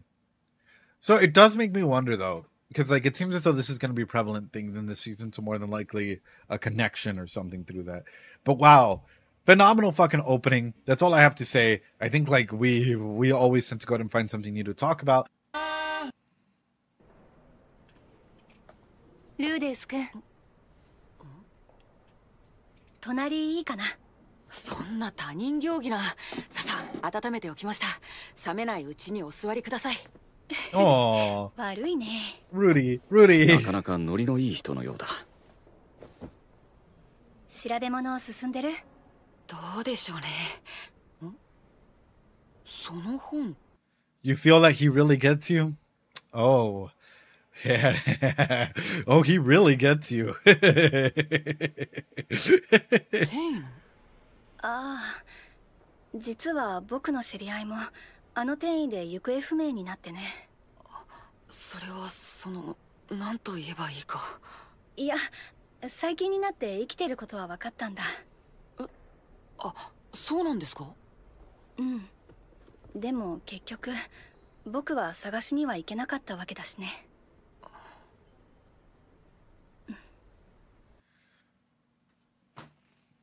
Bro, I would be looking at those years. I would be looking at those years. I would be looking at that hair. And I would be like,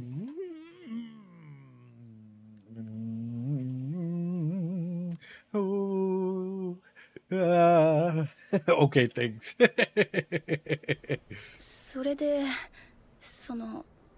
ルーデウス君、ものは相談なんだけど。何でしょうか？転移事件の調査を僕にも手伝わせてほしいんだ。君は嫌かな？たまに来るだけの相手に口出しされたりするのは。いえ、嫌じゃありません。よろしくお願いします。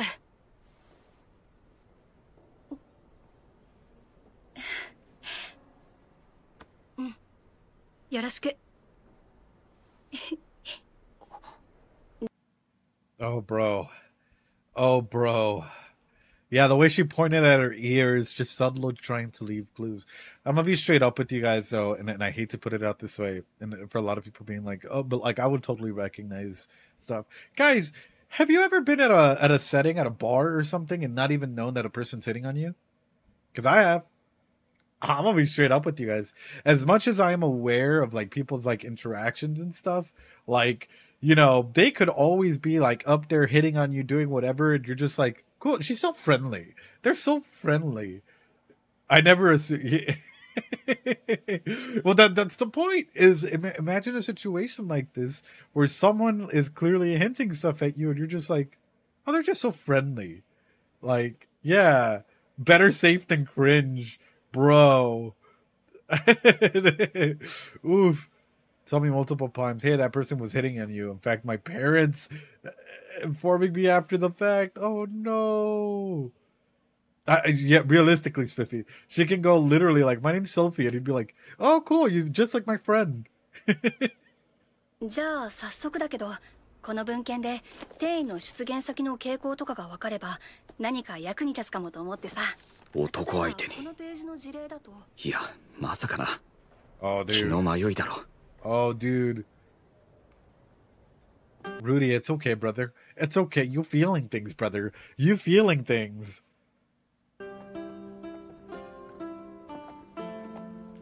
フィッツ先輩とは仲良くなってきていると思う。もっとも彼は謎が多い。先輩はどうしてサングラスをつけているんですか？サングラス？ああ、これのこと？ちょっと理由があって言えないんだ。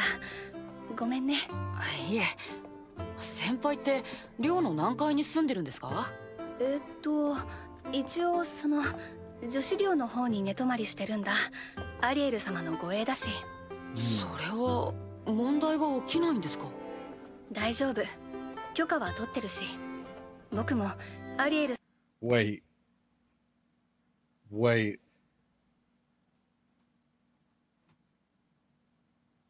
If she sleeps in the same dorm as Ariel, what about her male bodyguard?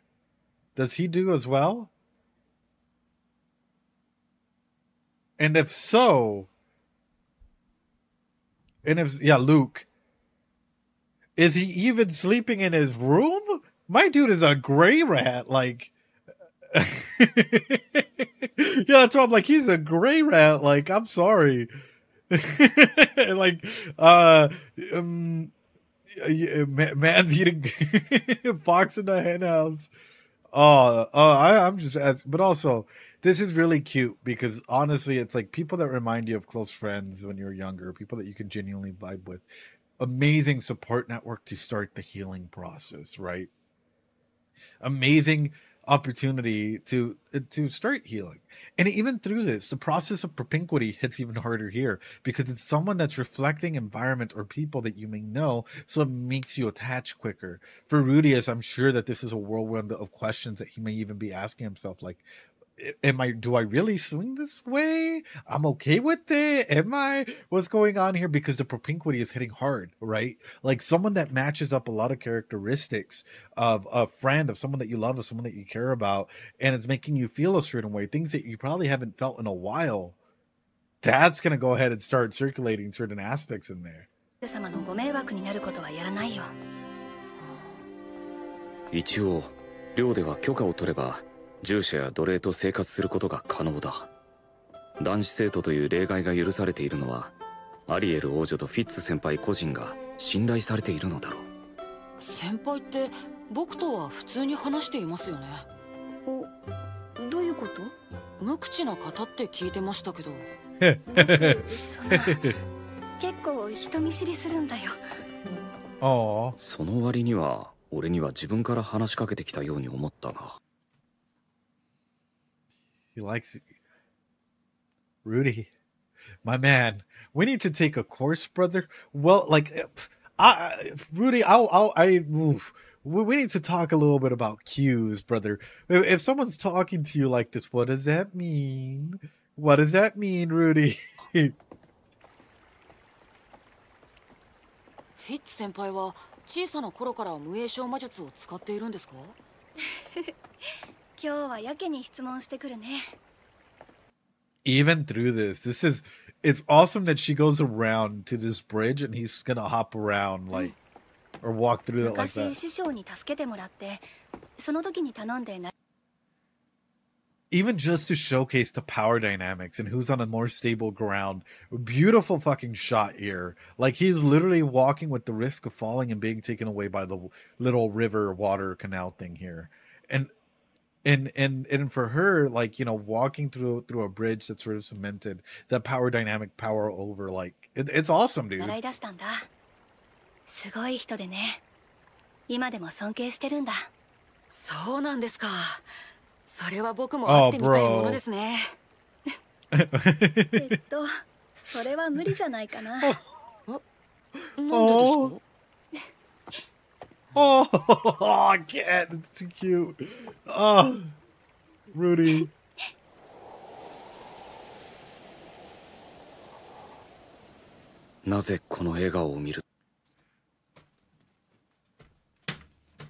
Rudy. Ah, I'm trying so hard not to fucking bang my desk here, brother. Like, brother, I know, brother.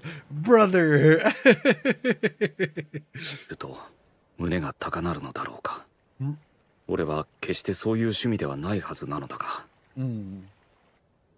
僕はアリエル様に用事があるから。はい、また今度よろしくお願いします。謎の多い男、フィッツ先輩。彼が俺に協力的なのもやっぱり謎だった。ただ人神の助言に従って動き、出会った彼と接することで、いつか病の治療に関する手がかりがつかめるはずだ。I mean, maybe they are the cure. If we're being realistic, maybe they are the cure. Boy love arc, BL arc. But no, something that I do wanna, I do wanna, I guess, highlight or emphasize through this is for Mushoku Tensei, for this show in particular, I have to give it, I love the fact that he's not healing everyone. That he's not taking people's abilities to grow like Rudy is. Because my thing is, and this is something psychologically speaking that, like, if we're going to talk about, like, good isekai versus rough isekai, if Rudy was out here trying to save everyone and, like, literally taking them away from them being their own agents of change, let's be honest, like, it feels like an OP pro tag that comes in here and is not, like, literally stepping in and saving every single person every single time. What does that do to you as an individual? Like, let's say that this is a standard isekai, right? Where everyone is supposed to grow and fight the big bad or whatever, and boom, you get summoned into this world randomly, and you're this OP pro tag, and you come in and you save me over and over and over again. That takes me my ability to grow. That takes me my ability to truly understand the situation quicker and or grow up quicker in that environment if you always have to be someone's white knight and saving armor, right? Like, people have to go through tribulations and stuff to be able to go ahead and start the growth process, right? Yeah. And so this is something that I like about this is, like, Rudy has, like, he's not there to, like, save people necessarily. He's there to work on himself, on figuring out his own life or whatever. He's not like, I'm gonna go ahead and save Blade because Blade is my ultimate grow and I love Blade, and, you know, so on and so forth. He's like, hey, you know what, like, I have a lot of fucking shit I'm going through, and, like, people that I meet, like, I impact them, they impact me, but I'm not there to be everyone's fucking savior. I'm not there to go ahead and, like, redo a game and, like, try and be everyone's, like, consistent white knight and savior, because that's not a realistic, like, thing that people can do, and that takes away from people's growth. That's why I'm like, this is fucking awesome, dude. Like, it's awesome to see, like, the character genuinely struggle. and genuinely have these issues. 師匠、世に人形の作り方を教えてください。How to 彼は変態である。行き過ぎたフィギュアオタクとでも言うのだろうか。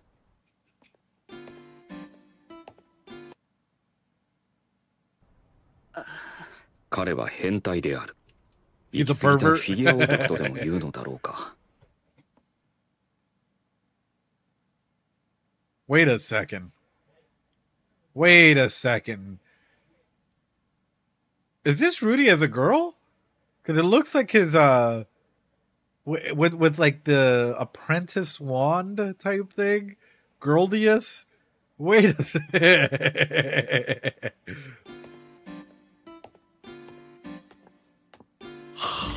伝わってきます。伝わ。Zanoba. To be fair, there have been a lot of artists. There have been a lot of artists out there in the real world that do shit like this. If we're gonna be realistic, there's been a lot of 彼は人形を愛している。偏愛している。だが理解できないというほどではない。俺だって生前はフィギュアを使用したことがあるのだから。約束したではない。But my man's like, no judgment here. We all know you watch them hentais. You know, we all know you got them figurines. Well, we all know y'all go to that special doujin site. You're like, no judgment here, Zanoba. We are hot glue. Oh, God. Not the words. Not the worst. Oh. And it's art. Oh, God. ないですか。なぜ未だに授業を始めてくださらないのですか。俺はそんなザノバに対し、もう少し待てと言い続けていた。本来の目的とはかけ離れていたのもあり、きっかけがつかめなかったのだ。ザノバよ、我が修行は厳しいぞ。無論です、師匠。その息やよし。では奥義を伝授しよう。はい、師匠。俺たちの人形制作は始まったばかりだ。Okay, I didn't think that this was going to turn into Rudius makes a fuck ton of money teaching and like how to make figurines and they start. Okay, I did not. Every time, brother. Every time, I swear, dude. I'm just like,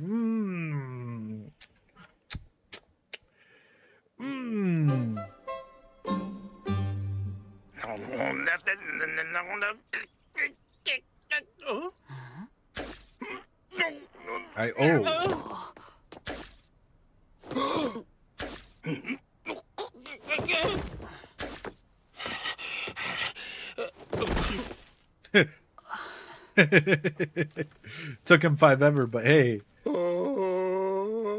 すまん。いいえ、世がもっと優秀であれば。よし、方法変えよう。別のやり方があるのですか。ええ、極力魔力を使わない方向でいきましょう。それをどうするのですか。削り出します。それは最も現象的で最も確実な。Oh. But also, wait a minute. Doesn't this then establish that, like, Rudy, I think you've just hit on like a discovery there. Hold on. Doesn't this then establish that, like, teens or adults can't use similar magic as him?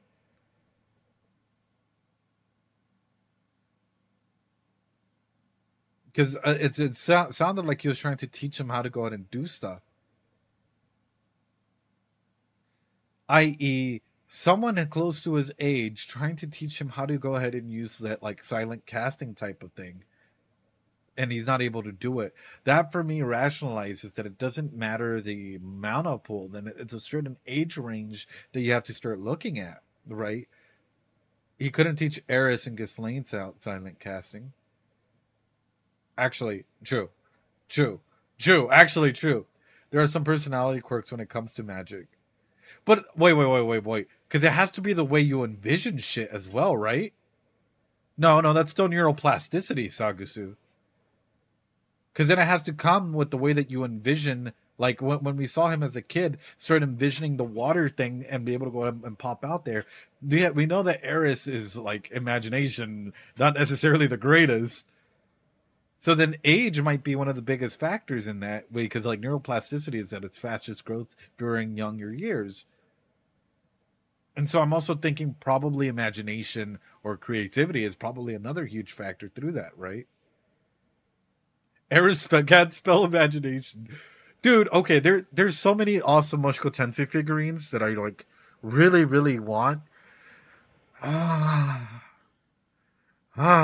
day. Also I'm trying to get a new case here. Yeah, he just moved to Mana the same way he did. The 3 arms Roxy one. All of them, dude. All of them. Like, when I move to my new place, I want to have a collection of, like, all the figurines and books and stuff that you guys have kindly gifted me and put it, like, be like, yo, here we go. So that's sort of what I want to go ahead and highlight is, like, for me, when it's talking about this, right, when it's talking about, like, in showcasing this, it's showcasing that neuroplasticity, when it comes to mana or age or whatever, is probably one of the biggest things, because he kept training over and over and over and over and over as a kid, and he kept expanding that, like, list, right? So therefore, as a kid, for me, psychologically speaking, I would want to do a case study on this, specifically doing with kids aged from 2 to fucking 9, I guess, and seeing if that provincial training or neuroplasticity has an effect on silent casting. And if so, does it have an effect on, say, even attachments or frames of thinking at that point? Because you have to develop then a standard of saying if there's a correlation between neuroplasticity and imagination and like mana through that regard. Is magic like a muscle then? And if it is, yeah. You know? So that's sort of where my brain starts reveling at this shit at, you know? You guys, you can't teach an old dog new things. Yeah? Well, しかし難しい方法だ。それなら魔力のないものでも可能なはずだ。なるほど。 Does it weird you out that when you see a completely unique experience, like you can see blue differently, you can see from everyone else you wouldn't know because that's always been blue? I mean, it would be weird, wouldn't it? 師匠、これなら世にもできそうですな。Oh, oh no. 希望はいとも簡単に打ち砕かれた。ザノバは手先が器用ではなかったのだ。彼の怪力が邪魔をし、繊細な作業を行うのは難しかった。No, brother. できません。よりは師匠のようにはできません。ということが昨日ザノバと会ったのです。人形 Okay, but let's be real. How frustrating would this be? As an individual for Sonoba, right? Whatever may have happened in his past, like all the family situation, whatnot, he starts hyper-fixating on these figurines, on, you know, making art or clay or whatever, right? What does this mean? It's a trauma-based response for hyper-focusing, right? What's up, Hito? How you doing? Not being able to do what you want. Yeah, that would suck. That would suck. Catastrophication. All of these things immediately point to me like his emotional responses. Like, yeah, he doesn't really know how to regulate correctly, number one. And number two, like, his art probably means the world to him. Do I think Sonoba might be on the spectrum? Probably. If we did a Rad's art test on him, I'm pretty sure we'd be able to go ahead and get at least a hyperfixation aspect when it comes to circumscribed interest. Because a lot of people think, oh, you're on the spectrum, it's just one thing. No, there's layers. There's motor development, language, circumscribed interest. I believe there's also a social element, and there's one more. It's not, I can't think of it off the top of my head. But there's like layers to it. So he would more than likely definitely hit the circumscribed interest where he's just really hyperfixating on this one thing, you know. 作るの魔術ではい。こんな感じです。Oh. 何それ Oh, dude. すごい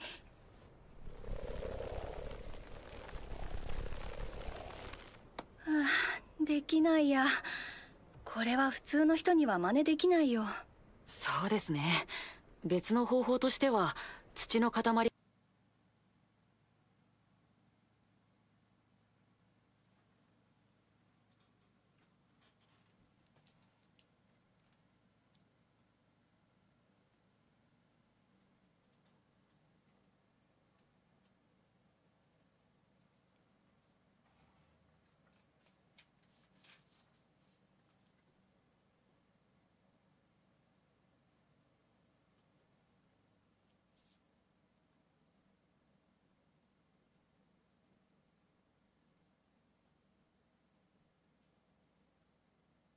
So then age is huge.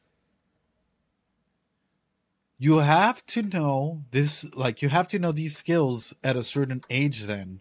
Because we, like, what Sophie just showcases, even though she knows silent casting and she can morph it, she doesn't have probably the imagination or the ideal to try and make that figurine. So then, therefore, silent casting is not the variable that we're looking at. We're looking at a variable of age. Right?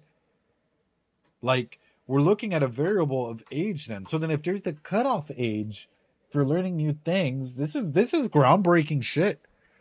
Like, this is probably some really, really fucking groundbreaking shit, like discoveries in magic. Because, like, let's say that at 15, if you haven't learned like a technique, right, you've solidified the aspects or elements that you want to learn at, and that's the only aspects or elements that you can grow at. So therefore, you can't necessarily pick up some new techniques then, right? Because my thing that I'm getting at is no silent casting, same age, no figurine. Silent casting, same age, no figurine. Age is the difference, so then there's probably a cutoff period for some people. Or years and years and years of practice with imagination training. But we're looking at, specifically what I'm looking at, is the ability to go ahead and create something from an instant, and almost an instant of it. That's specifically what I'm looking at. I'm not like, you know, if it can get close or if it can be malleable, then we already have a key in that. から削り出すというものもありますが、手先が不器用だからできないと。そうだね。Notice how long it did take him a long while. But at the same time, isn't that just water and something else mixed in, and he's able to go ahead and shoot that?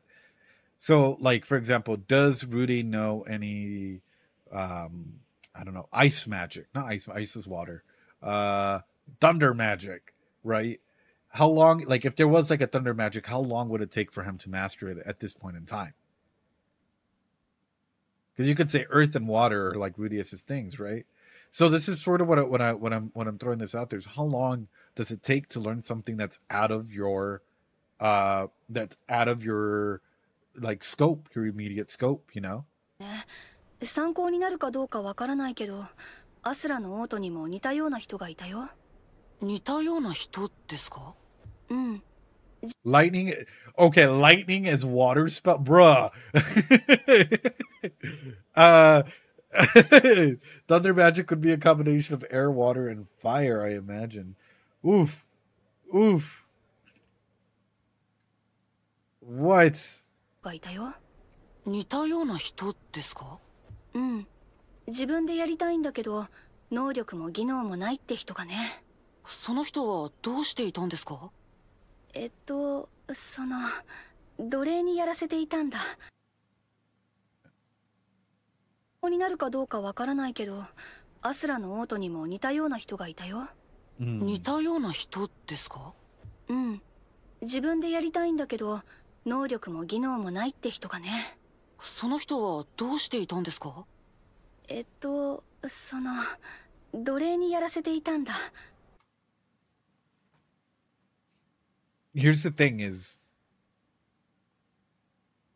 we can't even, I can't even, like, you know, we can't even look at this and be like, oh, that's bad. Yeah, it is bad with modern context, but let's take a look at it in this perspective. This society is clearly being run in by a society in an aspect like this, right? Where this is the underbelly. And even through that, I'll go ahead and highlight this. Do you currently, right, have the ability to quit your job and be able to pursue your hobbies, or what you want. Yeah. Do you currently have the ability to quit your job, pursue your hobbies and forms of enlightenment? Or are you stuck with the routine of, I guess, literally working till your retirement? Yeah, and not starve. So in a big way, the way that, like, if we're going to be honest, the way that this has encapsulated itself and transformed is quite different to today's standards. So looking at this, I'm like, it makes sense. It's not, of course, it's not the greatest thing out there, but I'm like, But if you grew up in this world, would you question this? If you grew up in this world, in this climate, in this whatever, would you question it? No. No. This is completely normal. This is completely normal part of the time, you know. And even through that, right? Would you fight against the grain at this point in time if you haven't self-actualized? No. He's not at a point of self-actualization, even with previous memory skills, to be able to think logically as to, like, what he should go ahead and do. My dude's too worried about his Pepe, you know, about his Peter Piper there, to be able to go ahead and do something. I mean, we can ask countries which do not have capitalistic systems and still yeah, exactly. He fought against slavers. However, does that mean that he's actively going to take a lead or a charge against it and be completely, like, 110% against it? You at one moment in time, especially when you have friends and you're able to go ahead and start hitting some areas of Maslow's hierarchy of needs, sure, you can stand up and do something. However, is that going to be your main flag that you're going to carry around? Your main rally against? When you're suffering from ED, when, you know, you've clearly been on the up and down. Yeah, that's oof is all I have to say. Like, I can already see an argument of people being like, no, what is this show depicting? And it's like, just look at her history, brother. Just literally look at her history. その手がありましたか。一度ザノバに聞いてみてから次の月休みに奴隷市場に行ってみますよ。うん、いい子が見つかるといいね。Hey, yo? どうしましたか？そういえば、Hey, yo? 僕も暇なんだよね。次のお休み。デート？そうなんですか。デート？ Are we going on a date, guys? 先輩も一緒に行きますか？いいの？邪魔にならないかな。Date? Just three bros going on a date. Who knows? They might kiss. Oh no. A date with Fitz, featuring Third Wheel Sonoba.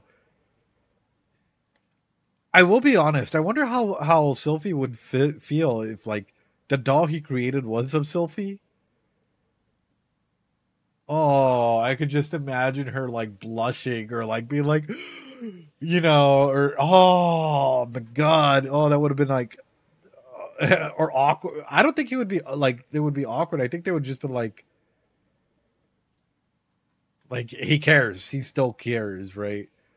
Oh, but no, looking at this, I think it's huge, and I think it's important to highlight this and highlight the fact that, like, Sylphie is trying. Sylphie is trying and laying out, like, a clear fucking road, like, who she wants, what she wants, you know. I'm deciding to take a part in. So, Mickey, my thing is, how can you contextualize this? So, for example, let's highlight this because people will try. Tell me, when he's down here in safety and love and belonging, how can he think about problem solving and accepting of the facts and all these creativity and other aspects like this and be, like, 100% aware of this when like his society, the culture, the times, everything have told him that this is a part of like normal standards. Even Sophie has told him that this is a part of normal standards for doing and doing like, you know, and activating in this part in time. So how can he go ahead and go through an aspect like this when he's stuck in safety and physiological being, and he's stuck at the very bottom of the pyramid down here, and he's slowly working his way up? How can he go at the very, very top, that purple area or blue period at the very, very top? How can it be all the way up there at morality, creativity, spontaneity, so on, so on and so forth? Most people in this world seem lucky to even be 3 tiers up. Yeah. So you could hit moments and aspects like this, but it's going to be very, very, very difficult for an individual to, like, number one, go against the cultural grain of society. Fuck. A lot of people already in the here and now, you go on a date, how many people are afraid of, like, literally, for example, we'll use this, putting down their phone and not texting or whatnot during the date? A lot of people are. How many people are afraid, or if we're going to be realistic, how many people are afraid of actually stating their opinions? Like, and you know, not necessarily going through a tribalistic mindset, but stating what they truly think, because they feel like people might go after them. So now in a world like this, you have people that, like, you know, you either have to follow some of the cultural norms, as messed up as it is, or literally be a nail that needs to be hammered down. Because in this world, a lot of people are only in the first 3 tiers, 4 tiers maybe, if that. And nobility can be anywhere up and down. But yeah. People will leave me. People will look at me weird. People will think that I'm not okay. And this is what this is highlighting, is like the pressures of this. And even going further, put it in here. You try and change. Say that he tries to change the system. What is he realistically going to change? See that, like, in an environment like this, where we've highlighted that people in this world are maybe 3 tiers, 2 tiers, 3, 4 tiers in it, not the entire way. How much pushback, how much of a way in is he going to have?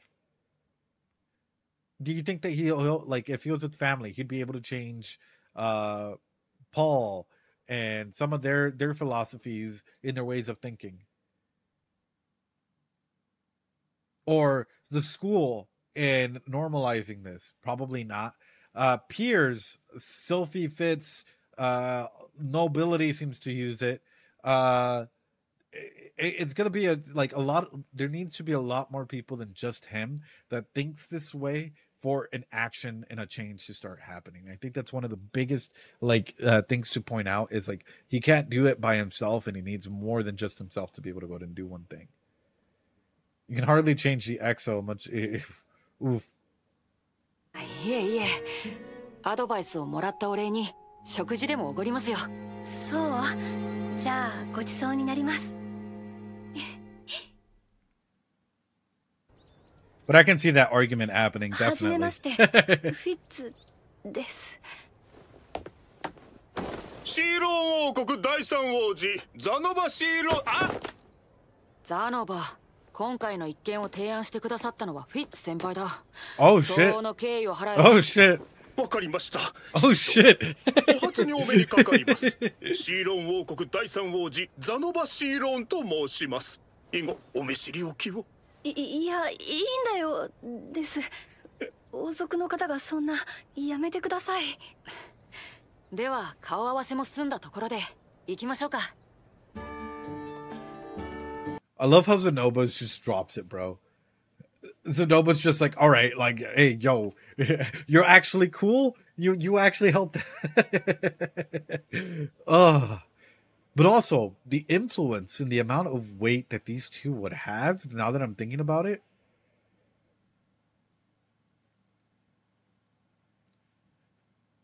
If Rudy and Sophie get together,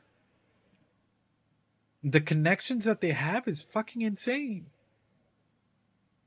Talk about it. Rudy knowing the third prince, right? Zenoba here. Sophie knowing Ariel. Rudy, like, literally getting to know a bunch of, like, really, really S-rank adventurers and all of these things. The political connections. The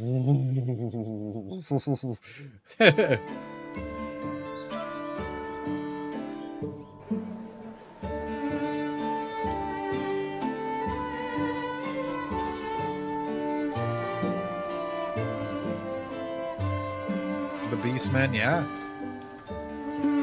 売り場が多いですな。師匠、どうするのですか？僕も買うのは初めてですので、まずは適当に見てま。Although if I was Sylphie, to be honest, if I was Sylphie, I'd be a little scared. If I was in Sylphie's shoes and I'm standing next to Rudius and they're gonna go buy a slave, I would be like a little terrified. Like if I have feelings towards Rudy, right, and even if it's for like art purposes or whatnot, I'd be like, are you sure it's just for that? Like like bro. Yeah, she suggested it because it's a part of normal society, but it'd be like, 回りましょう。 oof.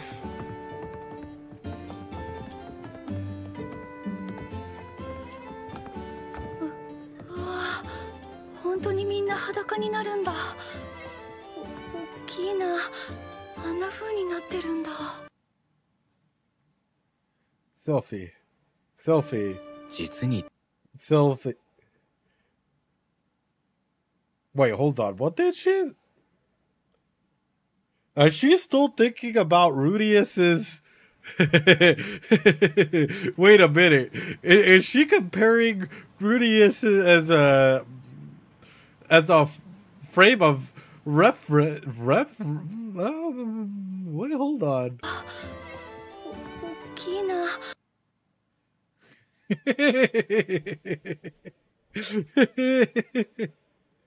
It's eye level. Oh. あんな風になってるんだ。実に DD らしい反応だ。俺にもああいう頃があった。I was one of you 今はほらちょっと別の理由でさ。ルーデウス君はこういうの慣れてるんだね。先輩も経験を積めば多少は慣れるかと思いますよ。そうかな。っていうかルーデウス君経験あるんだ。 Oh, Sylphie, bro. 先輩も経験を積めば多少は慣れるかと思いますよ。そうかな。っていうかルーデウス君経験あるんだ。 Brother.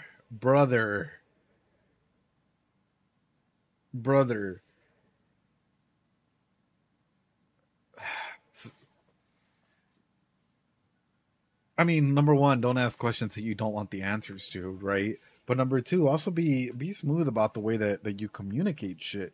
So, for example, if I were to ask you guys, how many people have you been with? Right? How many people have you been with, brother? None. It should have been me. One. No.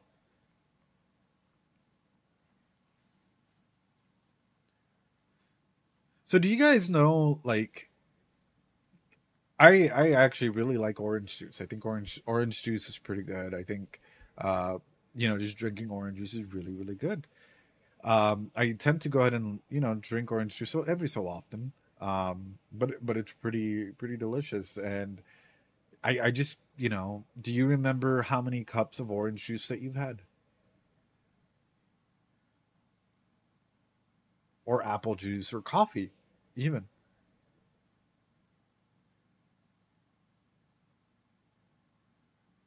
No? Yeah, okay, let's move on. Really nice way of just you're not necessarily addressing it head on, you're not necessarily going like, bringing the conversation to like a negative by throwing out there a high number or anything like that. But it's a really nice way of just being, how many glasses of wine that you've had. Like, I can't even count, if I'm being honest with you. I love wine. Like, I think wine is fantastic and delicious, but I can't think of it. Like, do you remember how much water you've had? Like, how many bottles of water that you've had? I mean, that reply would actually worry me more. Would imply that no, it's just you being nice enough to go ahead and parlay it down. You could say, like, you know what, like, 0, I don't do alcohol or whatever. How many breads have you eaten then? You know? 548 bottles of water. It's a nice way of, like, if it's an uncomfortable conversation, you just being like, hey, you know what, we'll talk about this later. Or, like, you know, if you don't want the answer, don't ask, you know. How many glasses of red wine have you spilled? How many, guys? How many? Wait, what's a JoJo reference? John, what is the JoJo reference? I haven't seen JoJo, so I don't fucking know.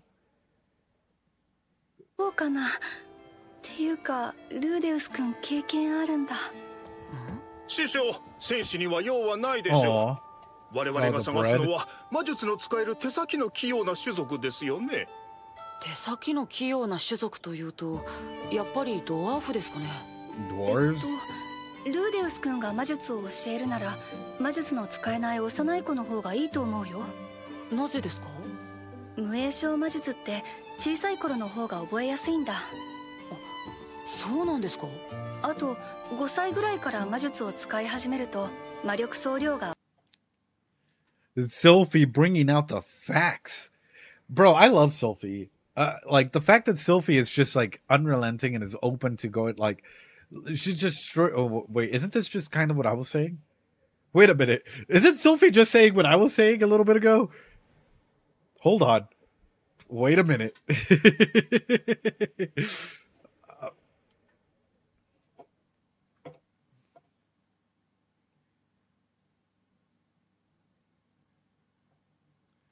Un poquito tu sabiduría. No. She's saying what Rudy taught her. Fizzard. She's a fizzard, boys. 爆発的に増えるんだ一般的には生まれつき魔力総量は決まっていると聞いていますが確かに教本にはそう書いてあるけど師匠と僕の実体験からするとそれは間違いだよやはりそう聞くと2、3歳の頃から魔術を使ってきた俺の魔力総量が多いのをうなずける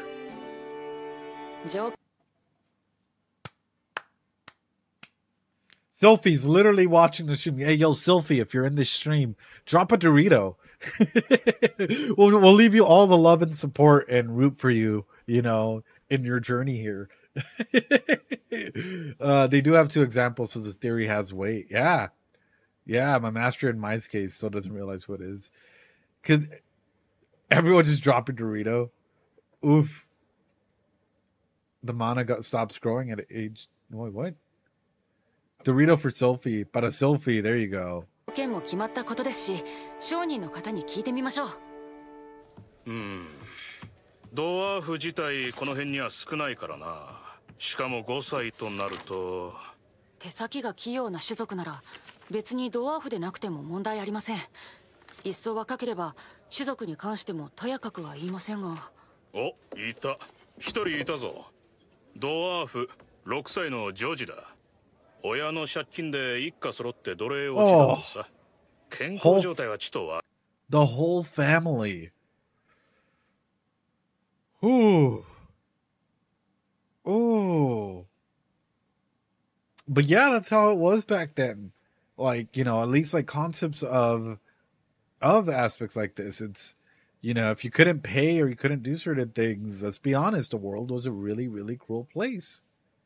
And even through that, what were children seen as back in the day? Let's be honest.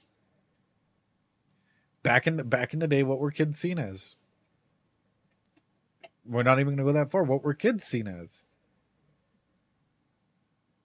Workers, property.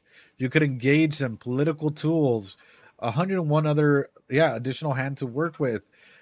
You could literally, like, you know, back in the day, you could, free labor. Yep. Debt is still, exactly. It is. Trust me, I look at my student loans and I'm like, I might have to do a student loan stream sometime in the future. Debt prisons were still a thing about 100 years ago. Yeah, like that's what it's rough, man. It is rough. ま、食わせりゃすぐ元通りになるだろう。人間語は喋れねえ。Feeding her will fix that. 6歳じゃ当然だが文字も読めねえ。とりあえず会ってみましょうか。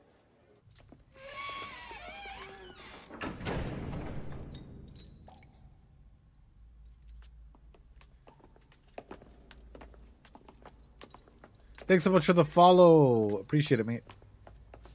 Oh. So what happens in a situation like this?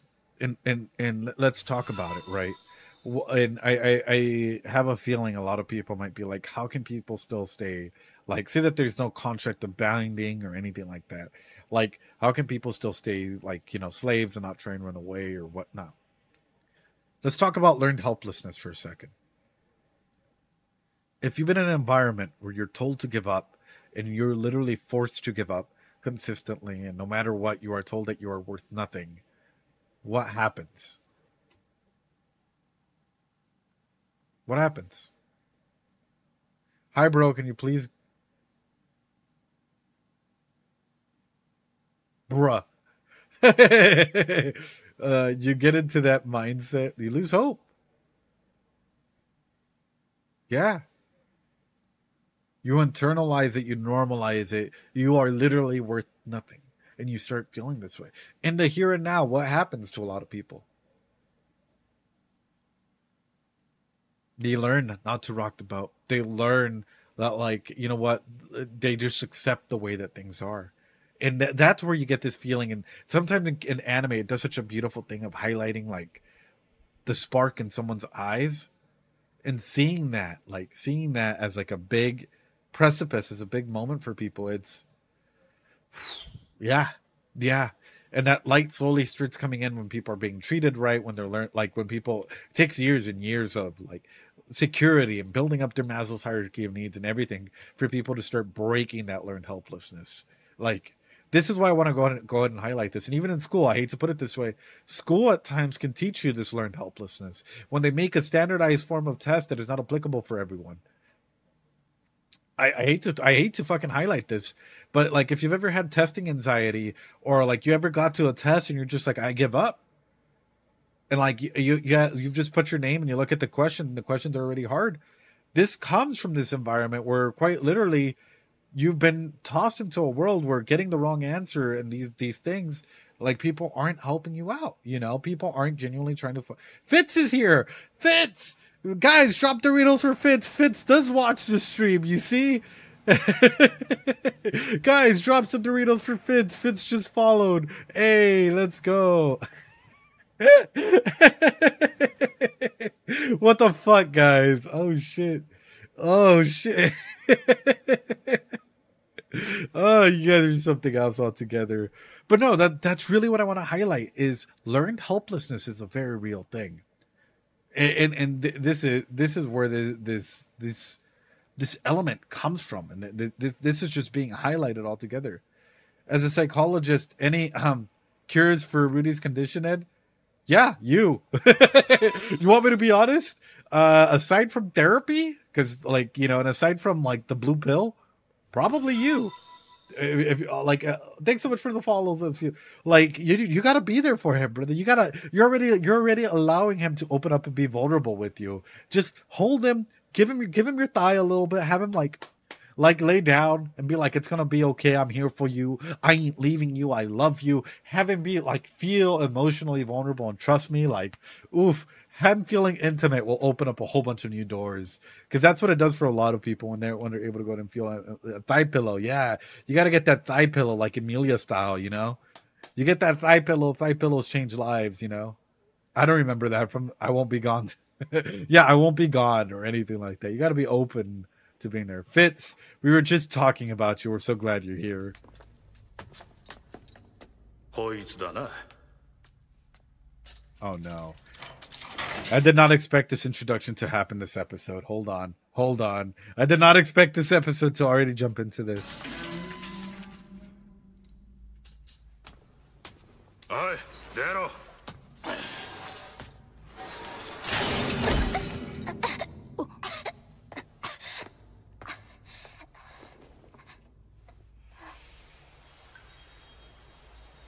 Oh. あまりおすすめの商品とは言えねえが。ルーデス君。Oh.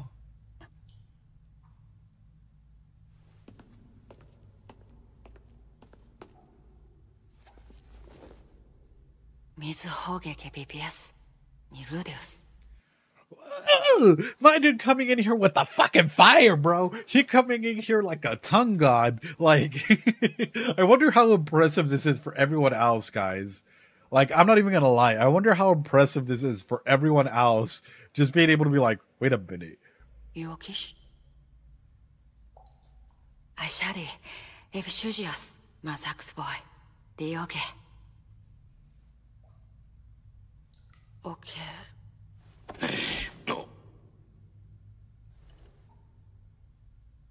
師匠、どうしました？かなり絶望してますね。希望も何もなくて。Yeah. Yeah. Yeah.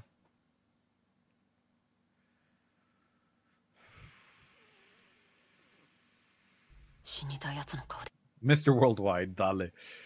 です。師匠はそんなものを見たことがあると。Bruh. 昔、何度もね。懐かしい目だ。俺もこんな目をしていた。That projection can be strong. Is he about to be Daddy Rudius? It's a mirror, dude. It is quite literally seeing who he was, how he was. Like, let's be honest. This is a beautiful projection to how he was at the very beginning. Or it was creepy, where that hopelessness had set in, where people were commenting on shit like that. Let's highlight it. Yeah, my eyes used to look the same way.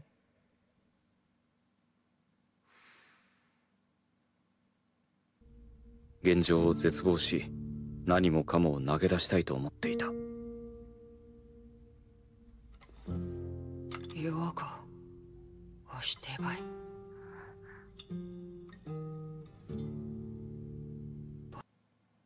ボシャーやリシュクはボアエスなよなじゅ。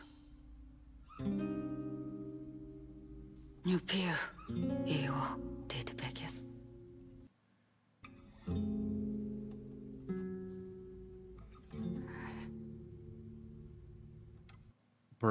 Bro, like their bodies not being in the best condition, being able to go to see all of that. Rudy trying to actually give that option, like. 俺に彼女の人生を救ってやることはできない。そりゃ、ここで彼女を購入し、仕事を与えてやることはできる。けど、それが救いではないことを、俺はよく知っているつもりだ。やりたくないものを無理やりやらされても、決して救いではない。Yeah. むしろそれなら、終わらせてやった方がいい。レクス、マサークス。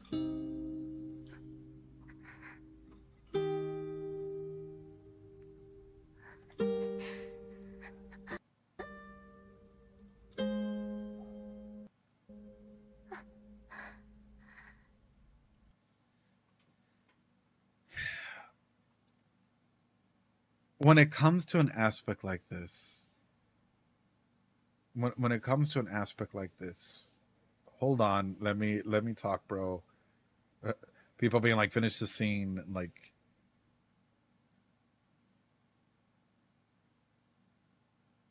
A lot of people that are like, oh yeah, like, you know, you should do something like this, like when it comes to a situation of like helplessness or hopelessness or an aspect through this. Sometimes what you need is a good network. Sometimes, like, even throughout all of this, the aspects of change can happen only if they are provided the right environment. Only if they are provided the proper amount of love and support and whatnot to start the healing journey. And even then, it's not a guarantee, because there are no guarantees. This hits me because, number one, I think for a lot of people that have attempted in the past, it hurts. It's also a wake-up call as well, maybe, from Rudius to showcase, you know, what they look like, that the learned helplessness has set in.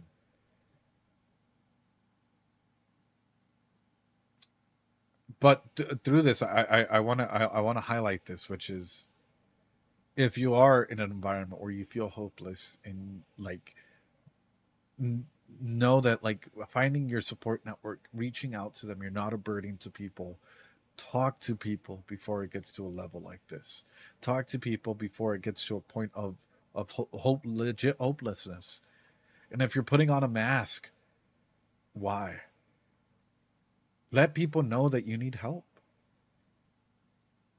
Let people know that you need help. And it's scary. It's scary to be vulnerable. It's scary to be in a situation where you need people in your life to help you. It's terrifying. It really, really, really is. But I'm highlighting this because there are a lot of teens, there are a lot of individuals, groups, adults, whatnot, especially like teens and adults that I've seen. I've actually, wait, hold on, I'll rephrase this because there's a story that comes to mind of a 7-year-old, long time ago, who I was seeing, and they were attempting on their life. And it was just simply because they felt like the black sheep, like all the trauma, everything that had ever happened was their fault, because no one was expressing the I love yous, the good, like the aspects of good when they were surviving. Yeah. When they were like actually like trying to do good in school, the aspects of like, hey, I'll be there for you, I'll show up to your events. At 7 years old, they were already contextualizing the events of dying. They were already contextualizing the events of trying to literally do anything and everything to unalive themselves, if we're going to talk about it like this. And there I am taking this in, hearing a 7-year-old talking about these things like this, and how at times they just like, they look in the mirror and all they see is something that they want to get rid of. Because this is so cemented. Nobody loves you. Nobody's around you. So on and so forth. And it took getting the right amount of help. It took getting a good support network. It took being able to establish literally like everything from friends to a good school to appropriate care managers to so on and so forth, for them to start getting out of that. Them starting to be from literally being there and like talking to you like this, where they told me that the only thing that they could read at home was, if I'm just gonna be straight up, the Bible and the dictionary. And this kid was more verbose than any other kid I've seen. And you know, they told me that they just drank water with bread, water and bread almost every single day, until they came to group or session or whatever, and they could have a little bit of extra food when they were there. Got to a point where, you know, for that particular group, I would bring in pizza or random elements, you know, in order to make sure that, like, when you work with kids, I'm going to be straight up. When you work with kids, you hear some fucked up shit, dude. Like, some things that will blow you away. Blow you away. There was a period in time, I'm not going to lie to you, where when I first started doing a lot of the groups for kids and whatnot, and started hearing their stories and whatnot, you think, oh yeah, they're kids, nothing bad has happened. No, man, there's a lot of traumatizing shit out there. And you start hearing stuff of like, oh, we don't really eat, or we struggle eating, or whatever. Bro, randomly, I would start making it like pizza day, or, you know, food day, fulfilling day, or something like that, because even if it's just looking forward to having a safe space in that group, in that environment, in that whatever, they would know that they have food there. They would know that they have an environment to be able to go out and express themselves and be a kid. And be able to laugh, be able to paint, be able to go out and like do whatever needs to be done. And like have to take their minds away from that just for 1 hour, 2 hours a day, 2 hours that week, if that. Being surrounded by stories like this, you know, it can be hard, and it can be a lot to deal with, which is why, like, even if you're going through this yourself, or you know someone that's going through this, seek out help, seek out a support structure, please, because life can be rough, man. Life can be, yeah. I will say though, in the future orientations, once everything came through, seeing them like shine, seeing them in like their school uniform, you know, because they were finally able to go like to school and being at a healthier weight, and talk about their friends and how excited they were that they're like, you know, were able to go and like do so many things. It like change can happen.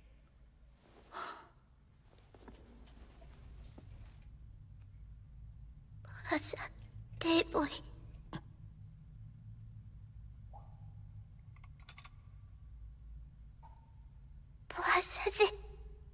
Boy.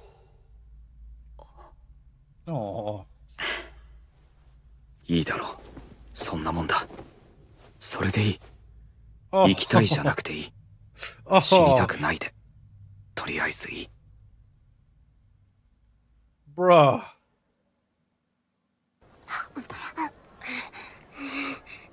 How hungry she must have been. Oh. ところでルーデウス君、この子の名前はなんて言うの？エハスヨヒデネクサージュ。エハスヨジアイエデ Oh. ジビュエサイエスキャディキスイガハイキュエスバサラーリリテラサイエスニア。製鉄のバザルと美しき。あ、そうか。ドワーフは7歳になるまで正式な名前をつけてもらえないんだ。Oh. 名前がないと不便ですね。僕らでつけてあげるしかないね。女の子だし、可愛い名前にしてあげ。Oh, they're treating her so well too. Like, no. Dude, oh, is this Sophie's and Rudius's kid? Oh, like the way that she's. Oh, I have a feeling that like if Sophie had kids, she'd be like the best of moms. Just seeing her like actually carried up to like, oh, dude, my heart. My heart, dude. Oof. So I'm over here being like, oof. But no, also like her not having a name, not having an identity and whatnot. Well, you also have to talk about diseases or what may have been happening in a situation like that where they don't name their kids until a certain age, or what's normal in that culture or whatever. Maybe they have to choose their name or whatever. I don't know what that may be from, but at the same time, that can cause identity issues. I mean, even for ourselves now, right? Which is for you guys, right? If you didn't have a name until you were 7 or 8 years old, what would that do to you? Identity issues would be one of the biggest things that pop up through that. In modern context, it's like not knowing what you are, where you're coming from, and specifically what you're defined as, which is interesting. ザノバ、君の意見を聞こう。ではジュリアスと。 Julius? 男の名前ですよね。はい。かつて世が力加減を誤って殺してしまったかわいそうな弟の名前です。Who am I せ killed? めて女の子だし、 Oh, dude. ジュリエットぐらいにしときましょうよ。世はそれで構いません。いい名前だね。リス、リョーシャ、よ、ジュリエット。ジュリジュリエット。ジュリ Julie. Oh. Bro. Guys, what do you want? If it's cut content, just wait till later, guys. What are you guys?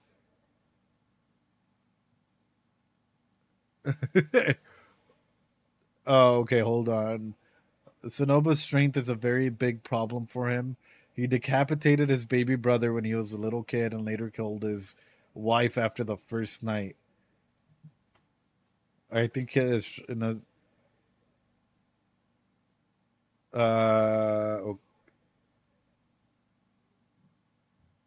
Zenoba is so he had a wife already. That's my number one thing. But aside from that, maybe more. It may be a lot more than just that. Like it may be significantly more than just that. But we'll get into that at a later point because political marriage, one day wife. Because my thing is, even when it comes to a trauma like that, it also comes with the expectations of like, what does it mean to always be defined as that, right? Rather than being able to go and heal from it. If people define you as a certain way, oof. He's 30. Oof.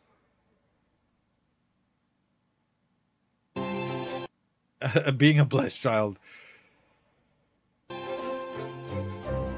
ザノバと一緒に生活することになったジュリは普段はザノバの世話をし昼に So my thing is, I guess this is a question, right? Yeah, Zenoba's just a Hulk at this point, brothers. Zenoba's just a Hulk at this point. But also, who does, in a way, who does Julie, is Julie like essentially a child of all three of them? Or is she specifically Rudius's? Or Zenoba's in that case? Because this is sort of where my mind comes in. Zenoba paid. Okay. Because one big aspect, and I do wonder about this, is like her learning and them teaching them like all of these things. It's like this independence that may come through this is huge. には俺から語学と無影響魔術を習うことになった。こうして俺とザノバの人形計画はここから少しずつ前進していくこととなる。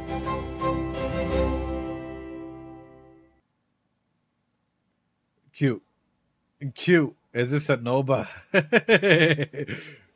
But I mean, that's what I'm saying. I love the fact that they introduced Rudy into an environment where they're probably going to care for her, right?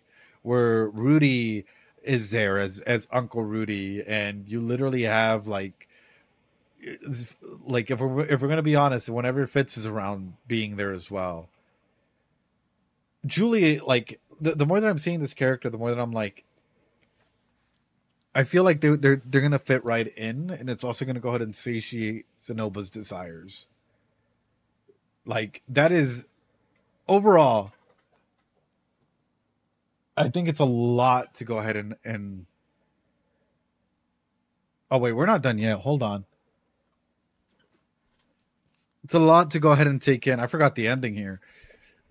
The fact that like this episode really just delved into those dynamics, really delved into some dark themes that I didn't think like they were gonna touch on, but they've touched on them quite well. All right.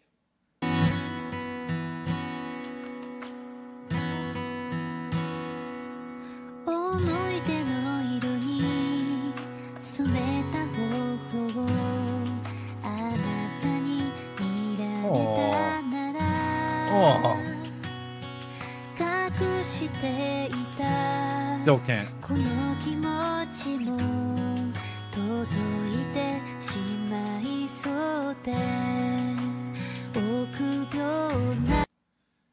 What I find interesting though about this specifically, you know how with Rudius I was talking about like outside, like, you know, the differences of patterns of thinking or whatnot, like in terms of like it looks as though it's a retelling of his life. Through this we're getting like a present, and we clearly see the memories, right? The memories that Sylphie is fond of, but we're clearly seeing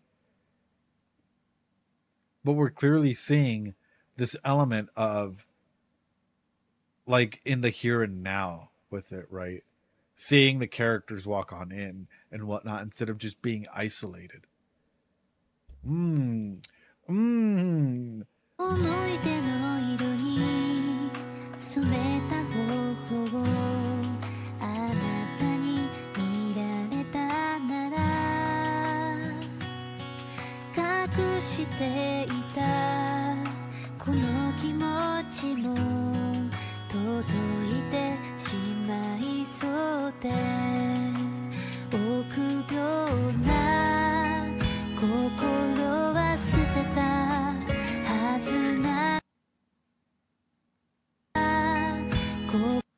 How does this happen? Because weren't they all feisty against him? But how does this happen?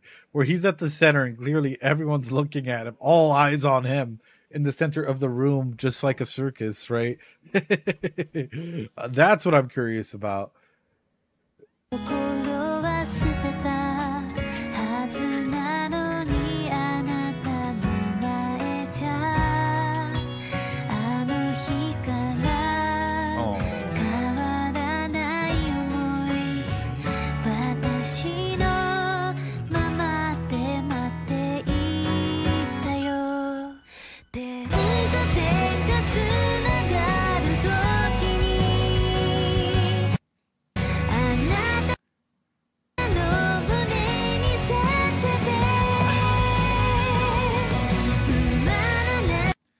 I love this fucking shot, bro. Where it's like Sylphie, like her younger self and her older self are like both in love with Rudy. And like though time has changed, like both of these feelings have never wavered. Like my fucking heart, bro. I'm like, oof. I'm like tearing up about it, dude. Like Sylphie's a ride or die, man. Sylphie's a ride or die is all I have to say. Like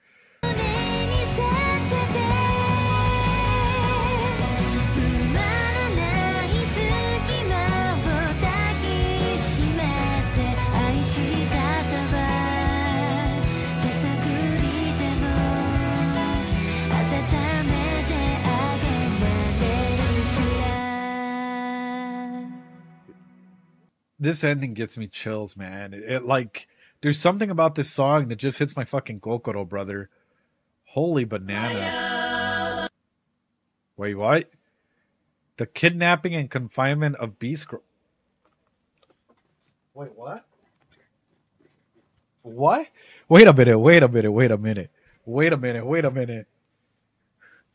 What did he say?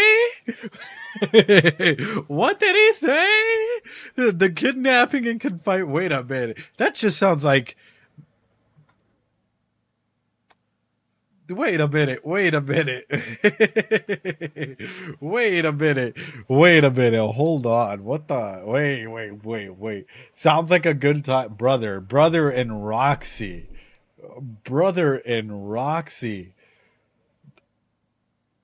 Wait a minute. Wait a minute. We are truly back. Brother and Sylphie. Oof. Overall, I do have to say this episode really did delve into a lot of different elements, and it does bring a lot of questions to mind, specifically between the growth of all of these characters and the way that they're starting to trust one another. Will there come a point in time where this relationship might be questioned by others? By the fact that everyone's only trying to use Rudy because he's powerful or because he can enable things. Or maybe Rudy is his own strength on certain aspects, right? I.e., oh yeah, like people, for example, I see Sonoba and I see him as somebody that people might try and bully, if we're being realistic, right? Because of how he is. We've already seen the way that people treat him in class. We've already seen the way that people, handle him and so on and so forth. And it's like, what will you do in scenarios when people start targeting you, Rudy? Or when people start targeting people that you love? Rudy's choice to ask Julie if she... Then I can save you. Next week will probably be the last... Wait, what is it? Like, fitter episode? What is that? Fiction will be peak next week? Hey, yo. Filler. That's filler? Wait a minute. That is filler? Guys, I can't say this enough. I appreciate you a ton. I think, like, overall, time and time again, this has just fucking mind-blown me. Like, if there's anything I have taken into consideration, it's just how much this show has to go ahead and talk about. Guys, I am putting my Steam code once again. If you guys want to go ahead and friend request me, feel free. If you guys want me to play a game, just feel free to go ahead and send it to me. I'm more than down to go ahead and play games on my off time. Maybe even record them and throw them up on YouTube or whatnot. Developmental episode. Okay, I do have a question for you guys that are still here. Seeing Fitz's progression, who is best girl? Has best girl changed or no?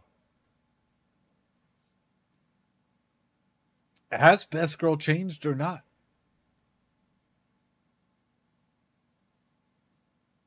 Mods, can you make a poll, please? I'm still trying to go to think about it. Let's throw up Roxy. Lane, dude, thanks so much for the follow. Appreciate it. Let's throw up Roxy. Let's throw up Eris. Let's go ahead and throw up Sylphie. Leah, I hope you're gonna stream today. Let's throw up Kirishika and a lot of Orsted, sure. Whoever we can, ladies and gentlemen. I'm really curious about it. Like, who is best girl? There you go, ladies and gentlemen. Who is best girl in this situation? And it seems as though it's a tough fight between all of them. Ladies and gentlemen, people are voting. I am gonna go Winston. I'm gonna go ahead and highlight this if you guys are still here, guys. Arcane is ending, and I need a new anime to pick from. I want you guys to hear this directly from me. I will announce what anime I've picked to be on the poll, but we are going to spin a roulette, I think this coming Friday, randomly from people that are in chat to pick what anime is going to go on that poll so people can start voting on it. Ladies and gentlemen, we are going to have a thing. I am going to disqualify some that have already been chosen. You know, Heavenly Delusion is we're still doing Heavenly Delusion, but this is going to be a part of you guys that get to go ahead and pick it, and then it goes live for a week. You guys get to vote on it, and then that the coming Friday, or I guess Thursday, it gets solidified, ladies and gentlemen. That's sort of the big thing through that is it's a big poll. It's like 10 options, or maybe even less than that, because I'm probably gonna throw up three or four that I personally know. But wait for me. None of the mods know any of my choices. No one knows what I'm picking to throw up on this wheel. This has been from people's recommendations and shit like that I'm solidifying some of these choices. I haven't picked line. I don't know where people have got it. Like, you can, if someone gets chosen and they throw line in there, I would accept it, right? But if it's something that's been denied twice or 3 times, 4 times, and like has gone through, I might make it go ahead and wait a little bit. Yeah, so the poll is going to be on the next stream, ladies and gentlemen. Actually, you know what? I want to see Fooly Cooly, Neon Genesis Evangelion. Dude, there's a lot of amazing anime out there that like I truly want to go ahead and analyze. I'm not going to lie to you.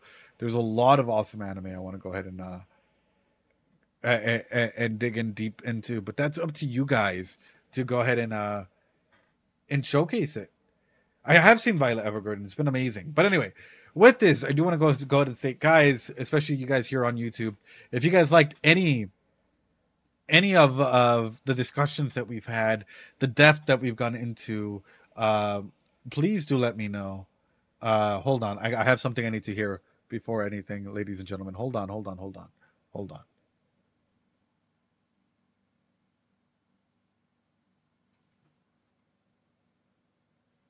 Oh.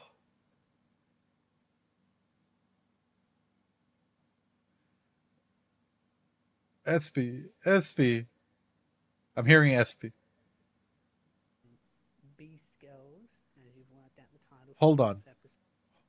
Guys, you guys need to hear this. This is SP. Hold on. This is SP. SP sent me a voicemail.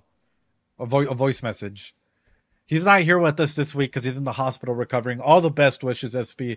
I love you, man. I am glad that it all went well. But I know you finished the episode, so I'm sending this message now because I'm just in the hospital ward getting my discharge papers sorted out because I'm heading home today. Loved your analysis of the episode. Very excited to talk to you about this episode and what possible questions you could have for next week about certain Beast Girls, as you've worked out the title for the next episode. So loved the breakdown, looking forward to it, Ed, and I'll be home today, hopefully. So if you want to chat anytime throughout the week, more than happy to. SP, I fucking love you, man. And you know that, man. Like, I'm sorry if you couldn't hear that. Like, but yeah, that was SP. Hold on, there's another message. Oh.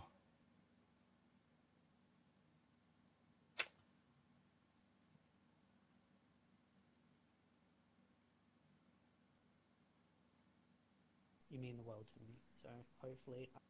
All right, guys, you need to hear this. One last thing I do want to add. It really meant a lot to me, the support that you gave throughout my. You mean the world to me. It really meant a lot to me, the support that you gave throughout my surgery, and I just wanted to remind you that you mean the world to me.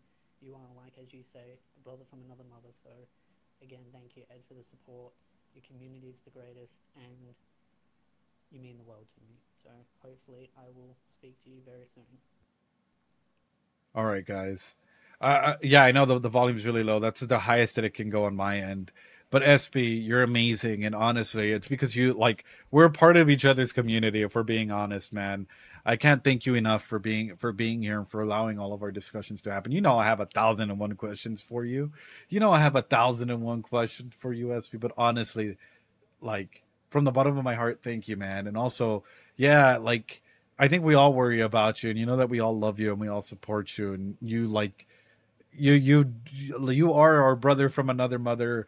You are an absolute legend, and I don't know. I don't know what else to say other than like you are a part of our community, and we're a part of your community, and we love you, man. And that's my number one thing through that is I'm so glad that you're okay, and I'm so glad that like that you'll be growing and advancing, and you know, maybe get ready for all the line of questionings that is probably gonna come through with that. Yeah.